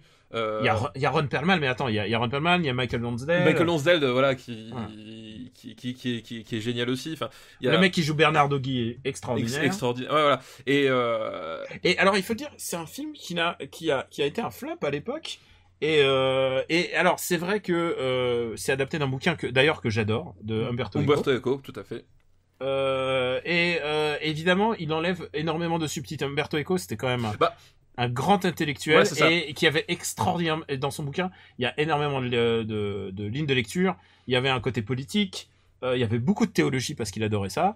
Beaucoup de tout ce qui est le côté religieux dans ce film-là est un peu pop, tu vois. Oui, c'est ça. Mais ça, en fait, le truc, c'est que Le Nom de la Rose, il axe vraiment sur le côté polar, sur le côté presque thriller, en fait. C'est vraiment ça. Parce que c'est en fait c'est un whodunit. T'as des meurtres très graphiques. Tu vois, t'as vraiment ce côté thriller whodunit à l'américaine. Et c'est vraiment cet axe-là, effectivement. T'as pas du tout la profondeur que de l'écriture d'Umberto Eco, ça c'est sûr. Mais en même temps, l'axe qu'il a choisi, il s'y tient, et il réussit vraiment bien dedans, quoi. Voilà. Et un truc une anecdote que j'aime bien, parce que je me suis beaucoup documenté à l'époque sur ce film qui m'a assez fasciné, c'est que Sean Connery arrive sur le premier jour de tournage. Sean Connery n'était pas du tout le premier choix, hein. Et Umberto Eco, je crois qu'à un moment Jean-Jacques Hano il ne le voulait pas, ensuite c'était Umberto Eco, et le premier jour où ils se sont rencontrés, Umberto Eco il parlait théologie, il parlait, tu vois, le monde et tout ça, et Sean Connery parlait football. Et ça a pas du tout fait bon ménage au début. Mais finalement, je pense que pour moi, c'est mon Jean-Jacques Hano préféré. Oui, pour moi aussi. Vraiment, je le mets au-dessus de l'ours. Ah oui, largement. Pour moi, et c'est son film pas le plus personnel, mais c'est clairement celui où, enfin, vraiment, tu sens il y a une patte. Oui, tu sens encore, c'est-à-dire c'est Jean-Jacques Hano en pleine possession de ses moyens, mais qui n'a pas encore l'impression d'être Jean-Jacques Hano. C'est-à-dire que par la suite, ce qui va le perdre, c'est qu'il va se donner une place au sein du cinéma. C'est pas forcément que c'est pas la sienne, mais en tout cas il va se voir d'une certaine façon, et du coup ces films vont s'effondrer tout seuls parce que ça va être des espèces de grosses baudruches. Là c'est vraiment le pinacle, quoi. C'est le moment où il est au sommet de lui-même et il est en accord avec ce qu'il fait sans être trop putain, c'est un film tellement divertissant, quoi. Oui, et franchement, c'est un film où tu t'emmerdes jamais. Moi j'ai usé la VHS je sais pas combien de fois à chaque fois qu'il passait à la télé, et c'est un film qui me fait pas peur, mais il me fout un peu les jetons, parce que il y a tout un truc. En fait, c'est pas qu'il fait peur, mais il y a un côté vraiment angoissant. Il y a de l'ambiance, quoi. Ouais. Il y a un côté vraiment angoissant. Moi, j'adorais visiter les châteaux quand j'étais môme. Genre vraiment, je m'imaginais vraiment avoir des trucs comme ça, quoi. Ouais, et effectivement, tout le décor est super bien utilisé. Enfin, ça passe par les mouvements de caméra, par les jeux de lumière, etc. Enfin, il y a une vraie construction cinématographique, quoi. Bon, où est-ce qu'on va le mettre ? Moi, je le mets très haut. Ouais, moi aussi, je le mets très haut, ouais. Je le mets très haut. C'est quoi je le mets juste au-dessous de Ran. Devant Aliens, carrément ? Devant Aliens, oui, clairement devant Aliens. Bah écoute, devant Aliens, ça me va. Même si j'adore Aliens devant l'Éternel, hein. Oui, non, mais c'est pas la question. Mais bon, il faut qu'il y ait un vainqueur. C'est ça, il faut qu'il y ait un vainqueur. Mais écoute, c'est complètement notre subjectivité, mais Le Nom de la Rose est un film que je pourrais regarder très très très souvent. Mais alors tu sais que c'est marrant, c'est un film que j'ai pas vu depuis une dizaine d'années. Et alors que justement, je pense que les 10 années précédentes, j'ai dû le revoir des centaines de fois, quoi. C'est assez étrange. Eh bien, écoute, le nom de la rose rentre juste au-dessus de Ghostbusters. Ah non, je l'ai mis au-dessous d'Alien, non. Oui, tu l'as mis. Écoute, tu sais quoi? C'est le dessin qui a parlé. C'est un signe. C'est le voilà. dessin qui a parlé. Donc, finalement, ce sera en dessous d'Aliens. Aliens est dessus et au-dessus. Et puis, on va remercier Jimmy. Merci, Jimmy. Limubai 34. Et je passe à ma dernière liste, qui est envoyée par Birdseye Gamer. Bonjour Birdseye Gamer. Et c'est une liste qui s'appelle La guerre. On m'avait pas dit que ça ressemblait à ça. Oh. Et attention, il y a du gros morceau. Ah, Il j'espère. y a du gros morcif. On commence par Merry Christmas, Mr. Lawrence. Ah, purée. Furio de Nagisa Oshima, Oshima. avec David Bowie et Takeshi Kitano, entre autres. Ouais. Et... C'est le premier grand rôle de Takeshi Kitano. C'est qui ça. joue le sergent. Le sergent tortionnaire et gueulard. Mais souriant. Mais c'est C'est ça. ça qui est terrible dans C'est ce ça qui est film. génial, et c'est là où tu vois tout le génie de Kitano, c'est que c'est ce type-là qui peut te faire les pires horreurs avec un sourire presque enfantin. D'un côté. Puisqu'on en parle, le dernier Kitano que j'ai vu, qui est pas encore sorti en France, qui s'appelle Ryukei et les 7 mercenaires.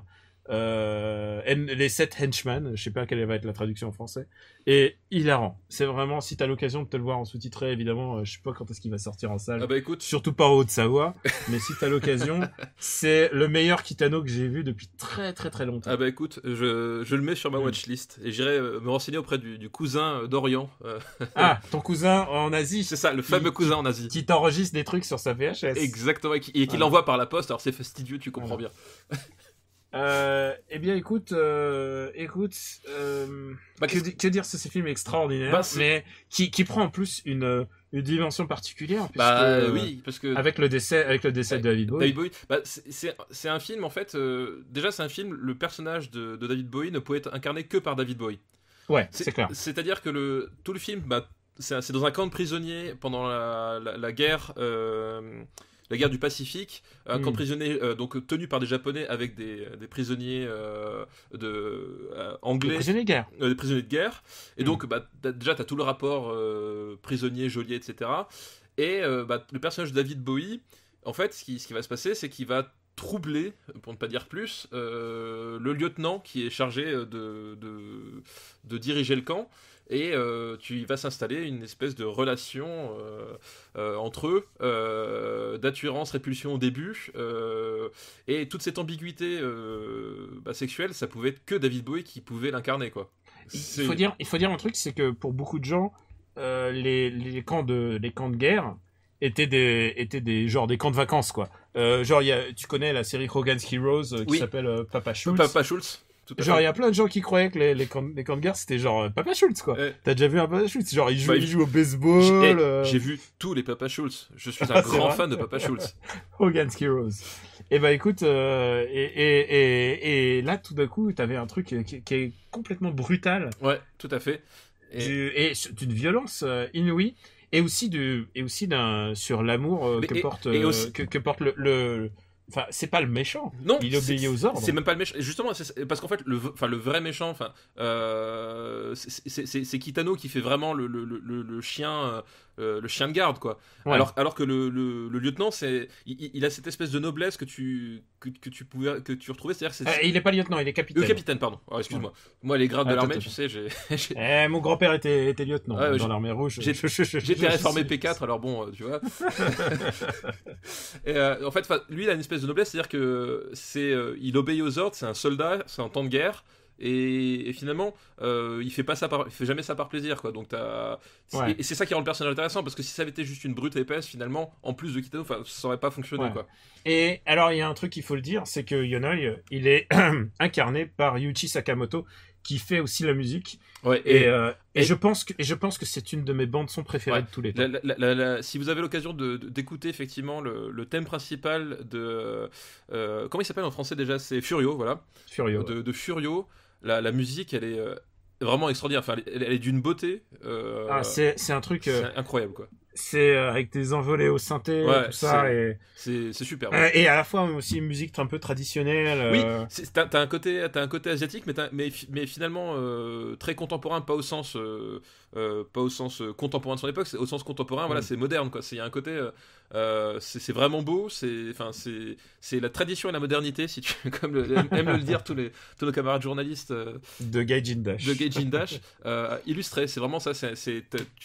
T'as le côté asiatique traditionnel, mais aussi un côté vraiment très moderne qui fonctionne encore super bien aujourd'hui. Je veux dire, tu le réécoutes aujourd'hui, ça reste parfaitement émouvant, c'est pas ringard du tout. Ah non, pas du tout, pas une seule seconde. Beau, quoi.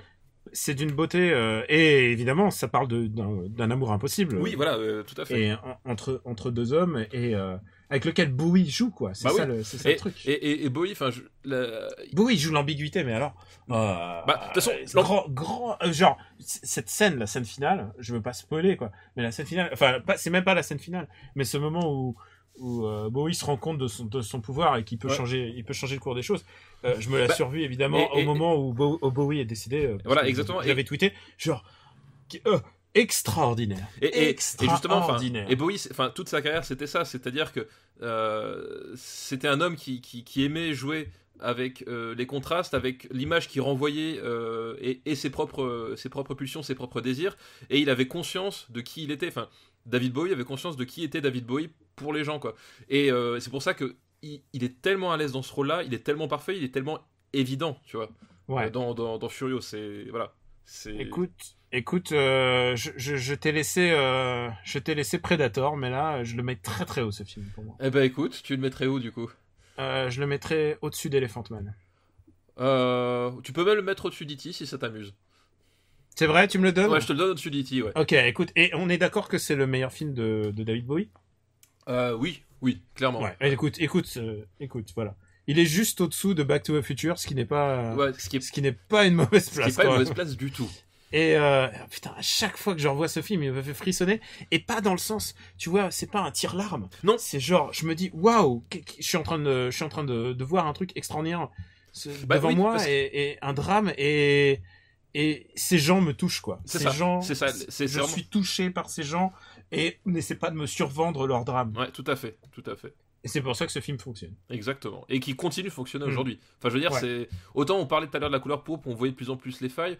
Autant Furio, ça reste un film et très humain. Et il y a un truc, je veux quand même ajouter encore un truc, c'est s'il y a une montée progressive dans l'horreur, des films de guerre ou dans montée dans l'horreur, on en voit assez souvent, mais celui-là, il commence, genre, tu sens la gradation, tu sens que ça monte, et tu sens que c'est inéluctable, et c'est ça qui rend, c'est un de mes films d'Oshima préférés, et on peut pas dire Oshima, il aura quand même réalisé des putains de classiques, quoi. Oshima, il était plutôt balèze. Ouais. Écoute, deuxième film de la liste de Bird's Eye Gamer est par un autre balèze. C'est Full Metal Jacket de Stanley Kubrick. Et alors, c'est notre premier Kubrick. Ouais. Full Metal Jacket. Est-ce que Kubrick, à ce niveau-là, il a quelque chose à prouver encore ? Non, mais Kubrick n'a rien à prouver et continue quand même de prouver des trucs. Full Metal Jacket, c'est l'un des plus grands films pour moi sur l'aliénation. C'est-à-dire que le premier tiers du film, c'est un film. Alors pour le coup, c'est typiquement la structure en 3 actes. Dans ce film-là, elle est parfaitement évidente. T'as le premier acte, la formation, le deuxième acte, la guerre, et le troisième acte, la scène avec le sniper. Enfin, toute la scène avec le sniper, quoi. Et c'est pas pour rien que le premier acte, ça se passe dans le camp de formation des Marines qui partent donc à la guerre du Vietnam. C'est que tu vois toute la logique d'embrigadement, d'aliénation, de suppression de l'individu, pour une cause finalement qui comprennent pas et qui finissent par ne plus vouloir comprendre, et qui finit par légitimer tout le film, c'est-à-dire que ces types-là sont transformés en machines de guerre, quoi. En machines de guerre, et c'est tout le cynisme, et encore une fois, c'est la grande thématique de Kubrick. C'est-à-dire le rapport de pouvoir. Le rapport de pouvoir et qu'on ne voit déjà dans Doctor Strangelove et tout ça. Oui, tout à fait. Le rapport de pouvoir et la folie de l'être humain dans toutes ses dimensions. Enfin, et voilà, il y a le personnage du sergent Hartman qui, aujourd'hui, tu ne peux pas faire un sergent instructeur sans penser au sergent Hartman. C'est vrai. Et ses répliques complètement frappadingues, genre je te dévisse la tête et je te chie dans le cou. C'est un truc. Ouais. Et en plus, voilà, et l'histoire veut que justement ce type-là était réellement instructeur pour l'armée, fut une époque, etc. et Kubrick qui pousse le truc à fond. Enfin voilà, comme on sait que Kubrick pouvait le faire. Et c'est la folie pure ce film, quoi. C'est la folie Mais pure. écoute, moi, écoute, j'en ai pas un souvenir aussi clair que toi, mais par contre, j'ai mon mot à dire, mais vas-y, Didi, balance. Pour moi, je le vois. Enfin, tu vois, pour moi, c'est. Ah, évidemment, c'est un des plus grands films de guerre de tous les temps. De tous les temps. Et honnêtement, je le mettrais à. Attends, qu'est-ce qu'on a tout en haut? Parce que. Je le mets pas au-dessus de Raiders of the Lost Ark. Non, moi non plus. Je le mettrais au-dessus de Back to the Future, moi. Je le mets au-dessus de Back to the Future. Ok, d'accord. Ouais, écoute, totalement Full Metal d'accord. Jacket. Putain, on a beaucoup de. Alors, le dernier épisode, on avait beaucoup de. De bottom shooter. Là, maintenant, on a le top, là. Ah, on tape dans le classique, là. Full Metal Jacket. Mais Full Metal Jacket, ça fait partie des films de guerre. Enfin, si t'as tu pas m'as vu Full donné envie Metal de le Jacket, revoir, ça fait t'as très, raté très, ta vie, très quoi. longtemps. Ouais, c'est clair. Ça fait tellement de temps que je l'ai pas vu, Full Metal Jacket. Et maintenant, le troisième film est un film un peu particulier. C'est Hotaru no Haka, dit Le tombeau des Lucioles de Isao Takahata. Si vous voulez me voir me vider littéralement de toute l'eau que j'ai dans mon corps par les yeux, c'est le Est-ce film que c'est idéal. un film que tu aimes? Oui, parce que il me fait du mal. Écoute, moi je vais te dire un truc, c'est un film que je n'aime pas. Ah, tu n'aimes pas le tombeau des Lucioles? Je n'aime pas Le tombeau des Lucioles, parce que d'abord, c'est évidemment un tire-larme. Bah vas-y, dis pourquoi tu l'aimes d'abord. Moi, ce que je l'aime, c'est que t'as, c'est l'histoire du coup de deux enfants en fait qui errent dans le Japon de la Seconde Guerre mondiale et dans le Japon post-nucléaire, quoi. Et voilà. Et enfin, moi, ce que je trouve, ce que j'aime dans ce film, c'est que ces gamins, tu t'y attaches, tu t'y attaches vraiment énormément. Tu ne peux que t'y attacher. Tu peux que t'y attacher. Enfin, je veux dire, c'est pas possible autrement. Et c'est fait pour te faire chialer. Et effectivement, c'est fait pour te faire, même plus que chialer, c'est fait pour te casser, vraiment, te casser en deux, quoi. Oui, il est fait pour te montrer ce que c'est que l'horreur de vivre une guerre à l'échelle d'un enfant. À l'échelle d'enfant, exactement. Et moi, enfin, je veux dire, par expérience personnelle, ma grand-mère m'a toujours raconté la guerre et ça avait l'air. Voilà, c'est ce genre d'horreur qu'on s'attend, que j'imagine que ça avait pu être. Et justement, et moi, ce que j'aime dans ce film-là, c'est que c'est un film qui utilise le cinéma d'animation. Parce que c'est un film à hauteur d'enfant, mais il n'utilise pas le cinéma d'animation pour faire un film pour enfants. Et ouais, tu vois, c'est pas un film que tu peux montrer à tes gamins. Voilà. C'est un vrai parti pris artistique, c'est-à-dire il aurait très bien pu le choisir de le filmer dans des décors réels avec des vrais acteurs, mais le film d'animation dans ce cadre-là, pour le mettre à la hauteur des enfants, etc., c'est un vrai parti pris artistique. Bon, alors, et écoute, qui fonctionne. moi mon problème c'est que ce film a été détourné de sa pureté, c'est-à-dire le message complètement anti-guerre. Il y a aucune ambiguïté sur le fait que c'est un film anti-guerre. C'est littéralement une propagande anti-guerre. Oui, c'est ça, c'est exactement ça. Mais ça a été, avec l'impact qu'il a eu, il est souvent utilisé pour. Tu sais quoi, j'ai été souvent au Japon et c'est un truc de mentalité. Et c'est que le côté victime, il y a le côté victimisation et souvent ce film a été utilisé comme pointé du doigt pour montrer le côté victimisation. Le vecteur de victimisation. Alors que Furio par exemple, est au contraire un truc beaucoup plus accusateur sur le contexte japonais. Oui, non, bien sûr. Et en fait, le truc ce qui m'ennuie absolument dans ce film, c'est adapté d'un roman. Et qui est d'ailleurs, il y a eu une adaptation live il y a pas si longtemps. Ah, j'étais beaucoup tiens. Imagine l'horreur. Oh putain, ouais, le truc. Enfin, genre avec des acteurs jap et tout. Aujourd'hui, le cinéma japonais, c'est un grand débat, mais bon. Il y a aucune forme de contexte de guerre, et ça, c'est le cas chez Miyazaki et souvent dans les Ghibli. C'est que la guerre se passe au loin. Porco Rosso, elle se passe au loin. Même dans le château ambulant là que je n'aime pas vraiment, elle se passe au loin et c'est un truc très presque métacontextuel. Là, la guerre elle existe vraiment. Tu pourrais ne pas savoir qui sont les gentils, qui sont les méchants. Et du coup, c'est réduit vraiment à hauteur de gamin. Et c'est à cause de ça que ce film a été utilisé presque pour une propagande mais après... pro-japonaise que j'ai vu de mes propres yeux.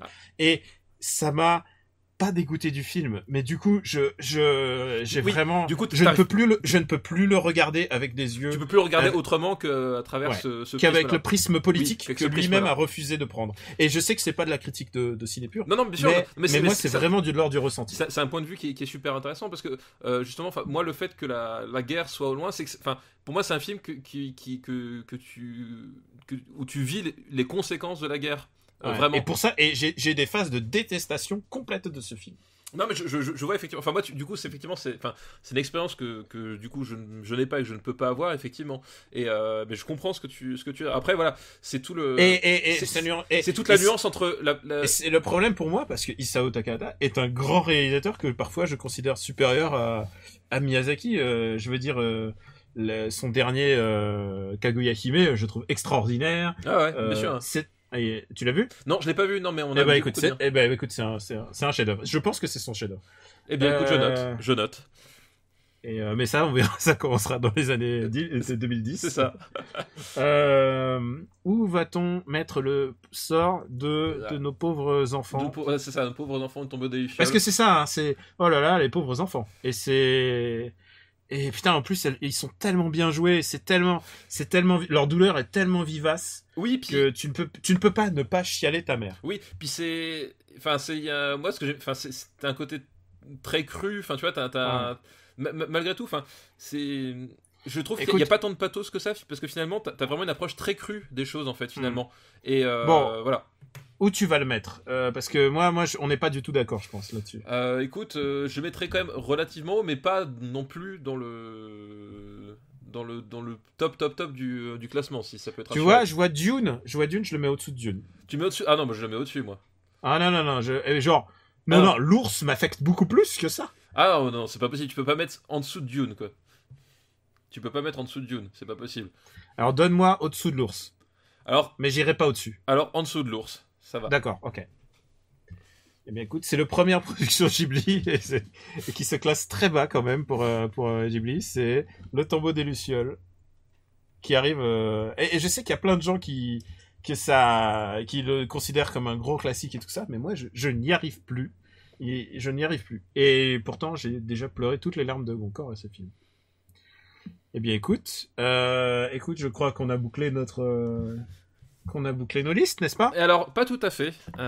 Parce que figure-toi, j'ai une liste surprise. Ah putain, tu me fais Denis Brognard. Et je te fais une Denis Brognard, exactement. Une liste surprise que j'ai sélectionnée parce que figure-toi, c'est un mail que j'ai reçu. Bon, écoute, j'ai fait mes amis, voilà. Maintenant tu fais les tiens. Exactement. Enfin, tu fais le tien parce que t'as plus d'amis. J'ai qu'un seul ami en fait, d'un certain Guillaume, qui se reconnaîtra, qui, figure-toi pour la petite histoire, c'est un ami que j'ai rencontré en faculté de médecine parce que oui, j'ai étudié la médecine. Bon, écoute, rien que pour ça, je t'autorise à faire ta liste. Voilà. Et alors qu'on est déjà bien long, mais il paraît qu'il y a des gens qui nous écoutent dans leur voiture et tout ça. Et que c'est pas assez long. Et donc voilà, du coup, lui, il a réussi, il sauve des vies pendant que moi je dis du mal de René Manzor, donc tu vois mais toi tu éduques son enfant, merde. C'est ça. Donc si tu veux les aléas de la vie, mais du coup il a envoyé sa liste, ça faisait super longtemps qu'on s'était pas parlé et tout, donc c'était l'occasion et je me voyais pas du tout après le choc émotionnel de recevoir sa liste et tout, de ne pas la citer, quoi. D'accord. Donc voilà. Donc chacun a des petits chocs émotionnels. Exactement, mais c'est des chocs émotionnels bénéfiques, hein. J'étais super content et tout, donc je vous le fais partager. Surtout qu'en plus il y a matière à discuter sur ces listes, et attention, du débat qui à mon avis ira pas forcément dans le sens qu'on l'imagine. Bref. Ah ouais, tiens donc. Petite surprise. On va commencer par peut-être le film qui risque à la rigueur d'être le moins problématique, c'est The Shining, Stanley Kubrick. Je connais pas, c'est de Kubrick. The Shining qui il est de 1980, tout va bien? Oui, il est des années 80. Parce que sinon on va engueuler Guillaume, hein. Je vais lui taper dessus. Et il sait comment je tape fort. donc The Shining qui ne sert pas que à faire des stock shots pour Blade Runner, hein, n'est-ce pas? Film adapté de Stephen King par donc Stanley Kubrick avec Jack Nicholson, l'histoire d'un écrivain qui accepte de garder un hôtel pendant sa période hivernale. Et voilà, dans cet hôtel, il se produit des trucs pas forcément très clean, avec des histoires de revenants, de choses comme ça. Et voilà, et puis donc 1980 pile, je suis en train de vérifier, voilà. C'est bien. Donc voilà, l'hôtel Overlook, et c'est un film que moi j'aime beaucoup, parce que t'as plein de trucs qui sont complètement ma boule dedans. C'est un film que comment ça s'appelle, Stephen King déteste complètement. Stephen King. J'insiste sur Stephen. Oui, c'est vrai. Faut le prononcer à l'américaine. Que Stephen N'est-ce King pas, déteste. Stephen Boulet. C'est ça. Mais qui moi. Il déteste, putain, Ouais. l'ego qu'il a quand même. Bah, en fait, En même temps, pourquoi pas, je veux dire, c'est lui Oui, il sait mieux. c'est son œuvre, après tout. On n'est pas là pour juger Ouais. de ces trucs. Mais c'est vrai que l'adaptation est quand même relativement libre par rapport au bouquin, Ouais.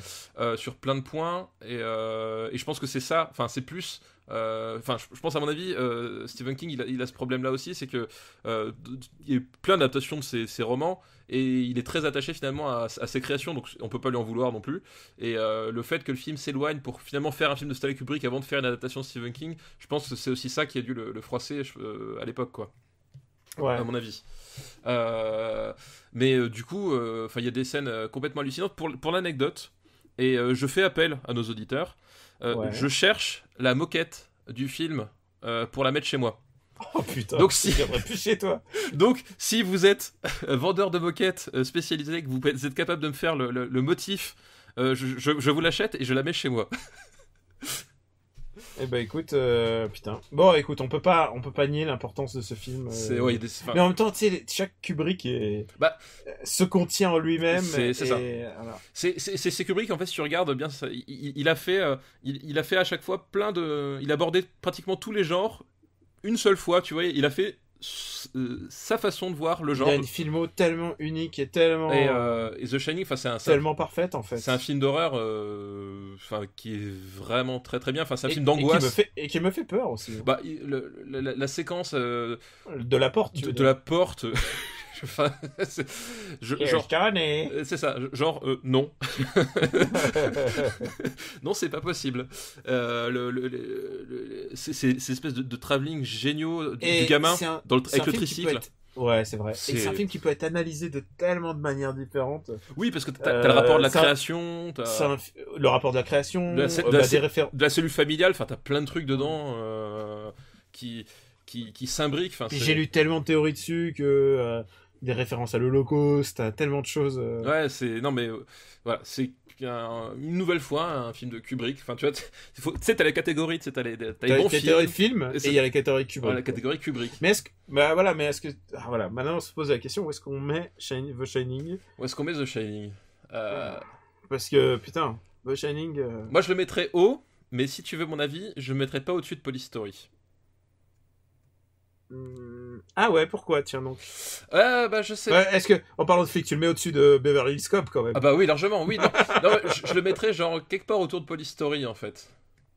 Tu vois? Je les mets sous Police Story, écoute, si tu veux mon avis. Bah, sous Police Story, c'est très bien. À la 13e place, du coup.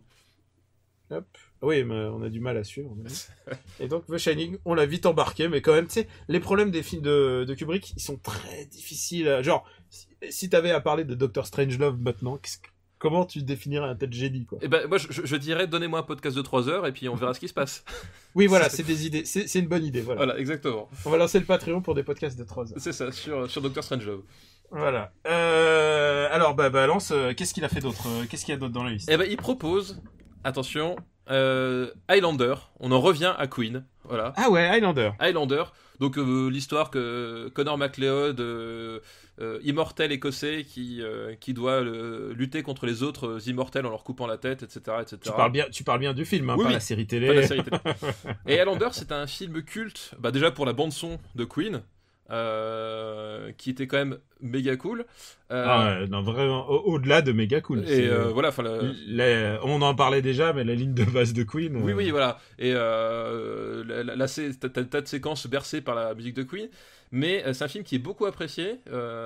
Mais en fait, pour l'avoir revu l'année dernière, c'est quand même en fait un sacré tâcheron, mine de rien. Ah ouais. Highlander 1. Alors, les autres sont pires, mais déjà dès le 1, c'est en fait le problème. quand je l'ai revu, c'est que même si c'est considéré comme le meilleur rôle de Christophe Lambert, ça reste un rôle de Christophe Lambert malgré tout. C'est pas Mortal Kombat? C'est peut-être Mortal Kombat avec son et en fait et c'est un film pour le coup qui fait vraiment clip de Queen, mais clip de Queen au sens MTV quoi. Écoute, moi il y a un truc, ouais voilà, c'est le film d'une époque en termes de réalisation. Et le moment où Sean Connery, tu en as parlé, non? Sean Connery l'entraîne. Oui. Pour moi c'est des moments magiques quoi. Mais alors après c'est vrai que c'est kitschoun à mort, enfin c'est assez kitsch et par rapport à des films je sais pas, il est sorti il est de quelle année le premier Highlander, je sais plus, il doit être assez tôt dans les années 80, non, je sais plus. Ouais, je veux dire c'est presque la même année de Terminator quoi. C'est 2 ans après Terminator. Ah bon tu vois, enfin tu vois, c'est juste en termes de qualité de réalisation. Non mais ce que je c'est veux ça, dire. c'est que c'est réalisé avec les pieds. C'est la photo en fait, la photo elle est vraiment années 80, mais vraiment années 80 comme on le faisait de pire quoi. C'est il y a quand même le sujet qui est vraiment très intéressant. En fait, c'est le mec qui est survivant et qui c'est ça. Qui la est mythologie, immortel, quoi. La mythologie en elle-même, elle est pas inintéressante. Elle est pas inintéressante et tout, mais enfin c'est en tant que film. Il y a un truc qui fonctionne plus, ou en tout cas enfin qui fonctionne peut-être à l'époque. Enfin je sais que moi j'avais bien aimé quand j'étais jeune. Non mais attends, il y a aucune ambiguïté, j'étais super fan de ce film. Maintenant que tu me le dises aujourd'hui là c'est voilà, je l'ai revu. En plus c'est marrant parce que je l'ai revu est-ce que la tu fleur me au dis fusil, que tu vois. C'est mieux que Greystoke ou pas d'après toi? Pour citer un autre alors Greystoke je l'ai pas, par contre Greystoke à la différence je l'ai pas revu, c'est-à-dire que Greystoke je reste sur mon impression de l'époque, donc mon impression de l'époque est meilleure que celle que j'ai aujourd'hui de Highlander, mais il faudrait que je le revoie pour te dire exactement ce qu'il en est. De toute manière on n'a pas Greystoke à classer. De toute façon voilà. Donc, ça, c'est fait. Écoute pour moi c'est quand même un film des années 80 type. Ouais mais et dans même s'il est moins bon que des films qu'on n'a pas encore classés comme Terminator, je veux pas spoiler mais Terminator est au-dessus de ça. Oui, il va être meilleur. Bah, tu vois, tu me dis film des années 80 type, moi je le vois pas au-dessus d'Over the Top, tu vois, mais je le vois par là. Est-ce qu'on écoute? En fait, tu me laisserais faire, il irait même plus bas en fait, il irait même plus bas que Top Gun en fait. Tu m'as laissé mal classer Tombeau des Lucioles. Écoute, je te laisse responsable de ce truc-là, mais moi, écoute, j'aime bien Highlander. For the record, tu le mettrais où là? Dis-moi. Moi, je le mettrais en fait au-dessous de la soupe aux choux ou au-dessus? En dessous de la soupe aux choux. En fait, pour tout te dire, vraiment, je pense que je le mettrais en dessous de Willow. Ah, tu regarderais Willow avec plus de plaisir? Ouais, vraiment. Waouh. Vraiment. Tu vois. Laisse-moi Willow devant. Oui. Non, je sais pas. Non, tu me prends par les sentiments. Bah oui, justement. Et tu crois que j'ai choisi Willow au hasard? Oh putain. Je trouve que Willow est plus intéressant que Highlander. Bah oui. Mais Highlander, il y a un truc qui fonctionne. Moi. Oui, mais après Highlander... le côté de maître, c'est le premier rôle de vieux mentor de Sean Connery. Après, ça nous a donné la série. Et je pense que sans Highlander, il n'y aurait pas eu Indiana Jones 3 où on a vu clairement qu'il pouvait jouer les mentors. Quoi. C'est vrai, mais ça suffit pas pour. Ça suffit pas pour toi. Et pour la petite anecdote, à l'époque, il y avait le dernier Highlander qui était sorti en 2000, Highlander Endgame, et Guillaume avait fait des tannées pour qu'on aille le voir ensemble, et finalement il allait le voir tout seul parce que j'ai pas voulu dépenser de place de série pour ça. Laisse-moi Beetlejuice entre Beetlejuice et Master of Universe, ça te va? Ok, ça me va. Bon, d'accord. C'est mon dernier mot. Ouais, mais bon, tu m'as BD. Ah, putain, je pensais qu'Highlander allait beaucoup plus haut de notre liste. Ah, bah non, je t'ai dit justement, il y aura du débat aujourd'hui. Bon, bah écoute, Highlander, d'accord. Et je sais que sur le prochain, tu vas te faire plaisir, et c'est pour ça que je vais te laisser en parler. Et bien, tout simplement, c'est un film de Tim Burton, de 1989. Batman. Ah, bah c'est Batman. Eh oui. Eh bah écoute. Que dire de Batman sinon que c'est un film que personne n'a compris, pas même Tim Burton. en fait, pour Batman, je vais intervenir, pour beaucoup de gens, et pour moi en premier, je l'avoue, c'était un des premiers... c'est une introduction. Un des premiers contacts concrets avec Batman. Vraiment. C'est-à-dire que j'avais connu la série télé des années 60 qui était repassée, etc. Mais le film de Burton, ça a cristallisé quelque chose dans la compréhension de Batman. Et en fait, pour être devenu Batmanophile par la suite, grâce à toi et à Shoka, en fait, effectivement, c'est un film qui n'avait rien compris à Batman.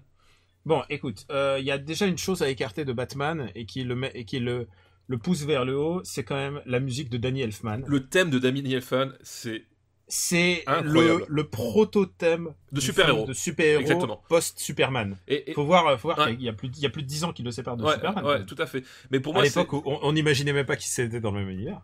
oui, c'est vrai en plus. Et il y a aussi, si je me souviens bien, c'est Anton Furst, le designer de Gotham. Oui, tout à fait. Et je pense que le design de Gotham a beaucoup aidé à la perception du film, tu vois, à l'engouement qu'il y a eu. C'est vrai. Puisque Gotham devenait gothique pour Oui. la première fois. Gotham devient gothique pour la première fois, et Gotham devient, enfin, il y a cette espèce d'aspect qui arrivait encore à faire Tim Burton à ce moment-là, c'est que c'était complètement carton-pâte, mais ça tenait debout malgré tout d'un point de vue graphique, etc. Il y avait une vraie cohérence et une vraie existence à Gotham, quoi.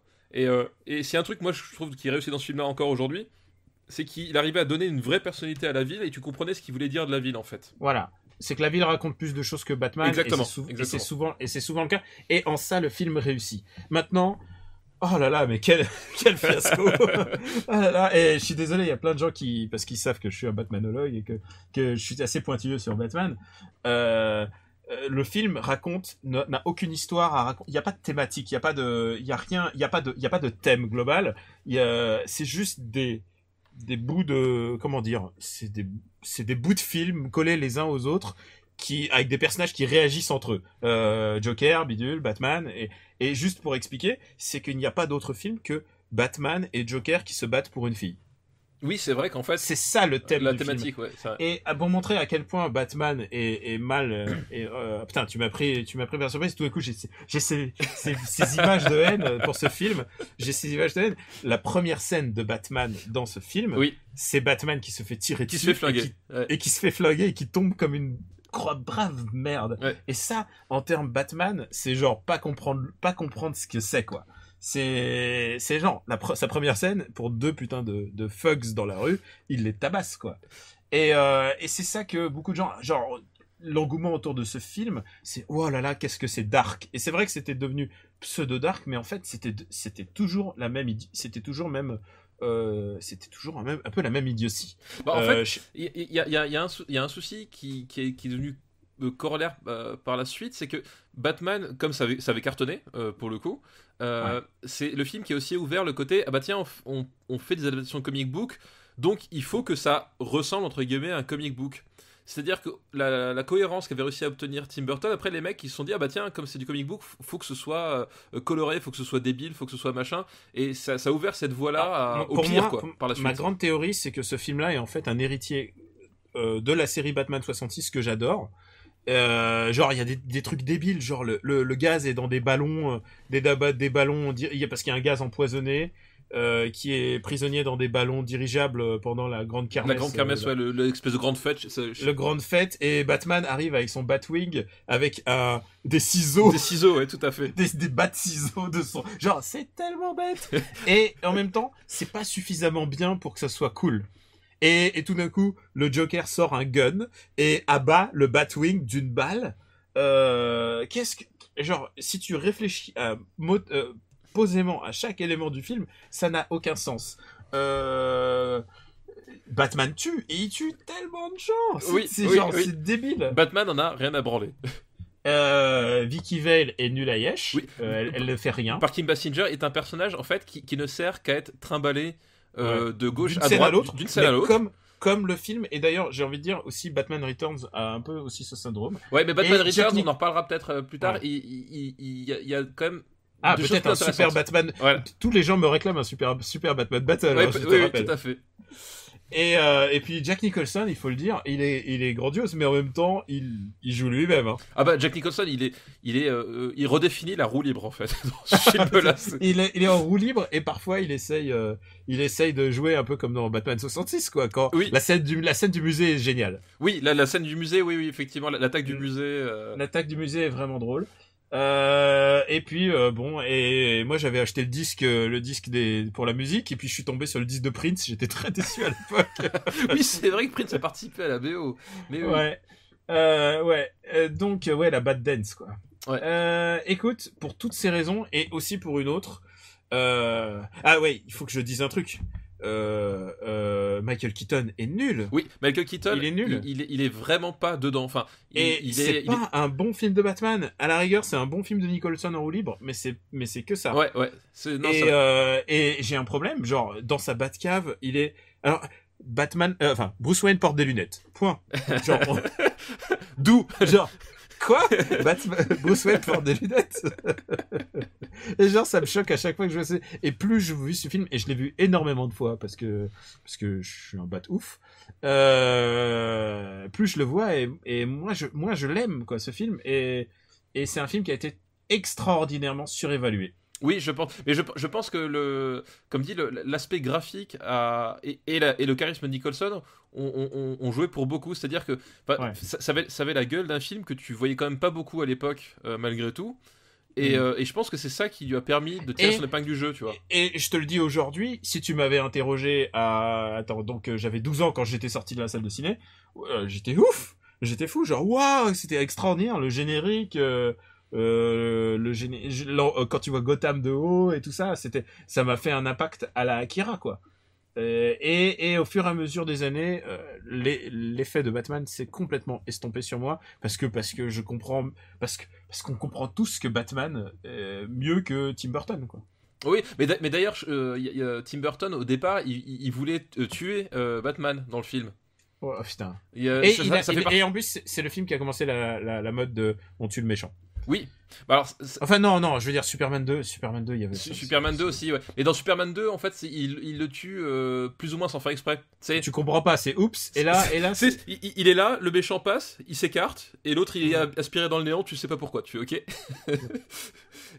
Bon, écoute, Batman, je vois assez bas quand même. Hein. Oui, dis-moi. Écoute, et je vais te dire un truc. Superman 3, je le vois avec plus de plaisir que Batman. Bah écoute, moi je serais peut-être. Je verrais Papy fait de la résistance plus que Batman en fait. C'est vrai ? Ouais. Eh bien écoute. Juste au-dessus de Flash. Juste au-dessus de Flash, qui sont deux films comiques de même manière. Ouais, écoute, exactement. Finalement, il y a une vraie filiation entre les deux. Ce Batman est un film comique pour moi. Mais écoute, Batman entre assez bas finalement. Et comme c'est le seul Bat-film de ces années 80, il restera seul. C'est ça, et voilà. Bon, alors c'est bon, là, je crois qu'on a fini sa liste. On a fini sa liste, voilà. Donc, encore merci, Guillaume. Eh ben, merci, Guillaume, pour ta liste. J'espère que tu resteras bon ami avec lui. Mais que ça ne recommence pas, attention. C'est fini, les amis. Eh ben, écoute, je pense que c'est le moment... Il faudrait que je bricole un jingle, mais allez, c'est pas grave, la prochaine fois. De passer à nos brèves recommandations. Tout à fait, nos recommandations. Vas-y papa, balance le son. Eh ben écoute, recommandations cette fois-ci, cette semaine ça va encore être un jeu, mais cette fois-ci un jeu de société, pas un jeu vidéo. Un jeu de société qui date de 2010, donc c'est pas très vieux, mais c'est pas non plus tout récent, qui s'appelle Seven Wonders, qui est créé par un jeune français du nom de Antoine Boza. Et en gros, c'est un jeu de civilisation, donc autour des 7 merveilles du monde, où l'idée c'est que tu construis ta civilisation avec des cartes. Et le truc bien, c'est que contrairement à plein de jeux de plateau de civilisation, c'est que ça se joue vite. D'habitude, je sais pas si tu es fan de jeux de société. Les derniers jeux de société que j'ai joué, c'était avec toi. Hein. Oui, exactement, je te fais découvrir. Et je pense que les prochains, ça sera avec toi aussi. Exactement. Ouais, je joue beaucoup à des jeux de société. Le problème, c'est que souvent, les jeux de société de civilisation, c'est des règles super compliquées. Les parties durent 3 heures, et quand je dis 3 heures, c'est pas une métaphore, hein, ça dure réellement 3 heures. Donc finalement, en fait, tu te fais latter sur plein de parties, t'as plus envie d'y jouer parce que le temps que tu te remettes dedans, c'est 3 heures pour perdre à la fin, c'est pas. Alors que là, ça joue super vite et t'as plein de stratégies qui sont possibles. L'idée, en fait, c'est que t'as des cartes en main et en fait, les cartes, tu les passes à ton voisin, ce qui fait que le jeu que t'as en main, ce sera aussi le jeu de ton voisin, donc t'as une espèce de metagame, c'est-à-dire, alors je vais jouer cette carte-là parce qu'elle m'intéresse, mais est-ce que si je joue cette carte-là, c'est donner cette carte à l'adversaire, etc. Enfin, t'as une espèce de côté, c'est de te projeter dans ce que va faire l'adversaire pour essayer de mettre des bâtons dans les roues, mais sans trop te handicaper toi, qui est vraiment bien foutu. Et t'as plein de possibilités stratégiques. Et comme dit, ça se joue vite. Les règles sont nombreuses, mais en fait, sont super simples à assimiler. Enfin, ma fille y joue avec nous, donc elle a 8 ans, il y a aucun souci. Et franchement, c'est vraiment super bien, quoi. Ah bah écoute, ça me donne envie, non pas d'avoir une fille de 8 ans, mais par contre de venir jouer avec voilà, toi. Bah écoute, tu es le bienvenu, comme d'habitude. Et moi, pour ma recommandation, bah écoute, ça va nous reporter un peu à la semaine dernière. On avait parlé de Master of the Universe, qui est donc un nanar sans nom, mais tout de même bien classé chez nous. Parce Qui est que... tout de même bien classé au-dessus de Top Gun, faut-il le rappeler. Ah putain, c'est vrai. Merde, tu sais quoi, je l'aurais classé encore plus haut. Et donc je l'ai revu, et c'est vrai que c'est nanardeux à cosmique, mais je l'ai revu avec le soutien de Red Letter Media, que tu connais peut-être, qui sont des critiques de ciné. Leur premier gros coup, c'était d'avoir fait une critique qui durait presque autant de temps de Star Wars. Oui. Et Menace Fantôme, ils avaient fait tous les trois films pourris, là. Ceux qui n'existent pas. Oui, ceux qui n'existent que dans la tête de George Lucas. Voilà. Et donc, ils avaient fait des critiques qui duraient presque aussi longtemps que le film, en démontant tout ce qui ne fonctionne pas dans ces films. Et bon Dieu, il y a des choses à faire. Et il y en a des choses à lire. Et depuis, ils ont un empire de la vidéo, et sur YouTube, ils font des vidéos critiques. Et ils aiment quand même les films de série B. C'est des films c'est des mecs qui aiment les actionneurs et tout ça. Et pourquoi Master of Universe avec eux? C'est que ils ont fait des plages audio de commenter. C'est-à-dire, ils regardent le film, tu allumes le film en même temps qu'eux. Et donc, je l'ai regardé via ce système. Ouais. Ça coûte $1 la plage audio. Tu peux payer par PayPal. Et vraiment, j'ai passé un super bon moment en regardant Master of Universe grâce à l'équipe de Red Letter Media. C'était vraiment, je me suis bien marré parce qu'ils rigolent avec toi. Et franchement, je veux dire, s'il y avait un truc à faire, si un jour on décide de développer encore plus Super Ciné Battle, il y a vraiment un truc à faire. Un concept à travailler, voilà. Si ça vous plaît comme idée, franchement, moi, je serais vraiment partant pour faire des séances ciné, enregistrer des séances ciné chez toi, ça pourrait être vraiment très bien. Ouais, je pense qu'il y a matière, effectivement. Et voilà, donc Red Letter Media, on vous met bien sûr les liens voilà, sur la page du site. Et donc voilà, et je recommande Master of Universe du coup. Bon bah voilà, bah écoute, c'est fini pour ce 4e épisode. Et oui, épisode épique, hein. Épique, ouais. Ouais, et avec beaucoup de surprises, parce qu'il y a des films que je pensais que tu aurais mis plus haut et que finalement... ouais, tu vois, comme quoi. Sont beaucoup plus bas, et c'est aussi notre épisode le plus long, si je regarde le chrono. On vous remercie de votre... mais il paraît que ça vous dérange pas, donc pour une fois, on était chaud, et merci à Guillaume pour cette liste super. Voilà, pour la clôture sur Batman. Merci encore pour toutes vos listes, on vous remercie de votre fidélité, vous êtes de plus en plus nombreux à nous écouter, ça nous fait très plaisir. Nous sommes disponibles sur le site supercinébattle.fr, vous y trouverez cette master list si vous voulez consulter notre classement. Vous pouvez nous retrouver aussi sur YouTube, SoundCloud et iTunes, puisque c'est sur iTunes que tout se passe. À ce qui paraît, Stéphane, dis-nous tout. Où peut-on te retrouver? Et surtout, tu n'as pas quelque chose à nous vendre?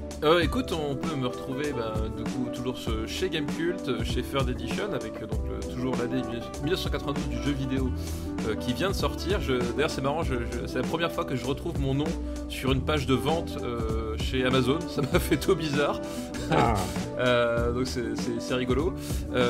Donc toujours chez Sens Critique, et puis voilà, puis peut-être en Striker aussi une prochaine fois dans After Eight, on ne sait jamais. On sait jamais. Et ben moi, c'est Camille Robotics, @CamilleRobotics sur Twitter. Et exceptionnellement, je vais pas dire tous mes travaux. Genre, sur Gamecube, j'ai passé beaucoup de temps sur l'E3, là, j'ai la tête grosse comme ça. C'était très épuisant, genre, je suspectais pas que ça allait autant me crever. Et donc, vous pouvez me retrouver sur Instagram, sur Snapchat, et je pense que Snapchat est déterminant. Ah oui, Snapchat, c'est vraiment the place to be. Snapchat, c'est the place to be, c'est celui où je m'amuse. Et pourquoi je vous dis ça? C'est parce que maintenant, je commence à avoir un peu les boules, puisque je fais les critiques de films de comédie française, et avant je les faisais sur Twitter, et là je me rends compte que les acteurs et tous les distribs et tout ça, ils sont vachement vigilants, et je me suis fait follower aujourd'hui par Nicolas Bedos. Je sens que c'est... T'as du mal de sa sœur, c'est ça? Ouais, j'ai dit du mal de sa sœur qui n'était pas très bon du tout, et du coup je le fais plus sur Snapchat parce que ça me permet de refaire les blagues. Donc voilà, Camille Robotics sur Snapchat. Voilà, pour une fois, on parle pas de Jordanie. Merci encore de nous suivre et d'apprécier ce qu'on fait. On vous donne rendez-vous dans 2 semaines si tout va bien, n'est-ce pas? Oui, pas de problème pour moi. Et merci encore de votre fidélité et à bientôt. À bientôt, merci tout le monde. Ciao. Ciao.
Ah merde, j'ai oublié de te demander quel film t'aurais bien voulu parler qu'on n'a pas eu dans les listes. Ah ouais, alors tu sais, moi j'ai pensé la semaine dernière, on parlait de Rambo 3, Ouais. et il y a un peu le contre Rambo 3, un film que personne n'a vu, il s'appelle La Bête de Guerre, et ça, franchement, si on pouvait en parler, ce serait cool. Bah écoute, je crois que je l'ai pas vu. Hein. Tu l'as pas vu, putain. Je suis pas... Attends, je vais googler, mais je suis pas sûr. Moi, sexe, mensonge et vidéo, je suis sûr qu'il est pas, il est pas tombé dans les listes, donc. Allez, Soderbergh à Cannes. Ah bah attends, c'est quand même le début de l'indie Fag Mafia quand même. C'est exactement ça, c'est vrai.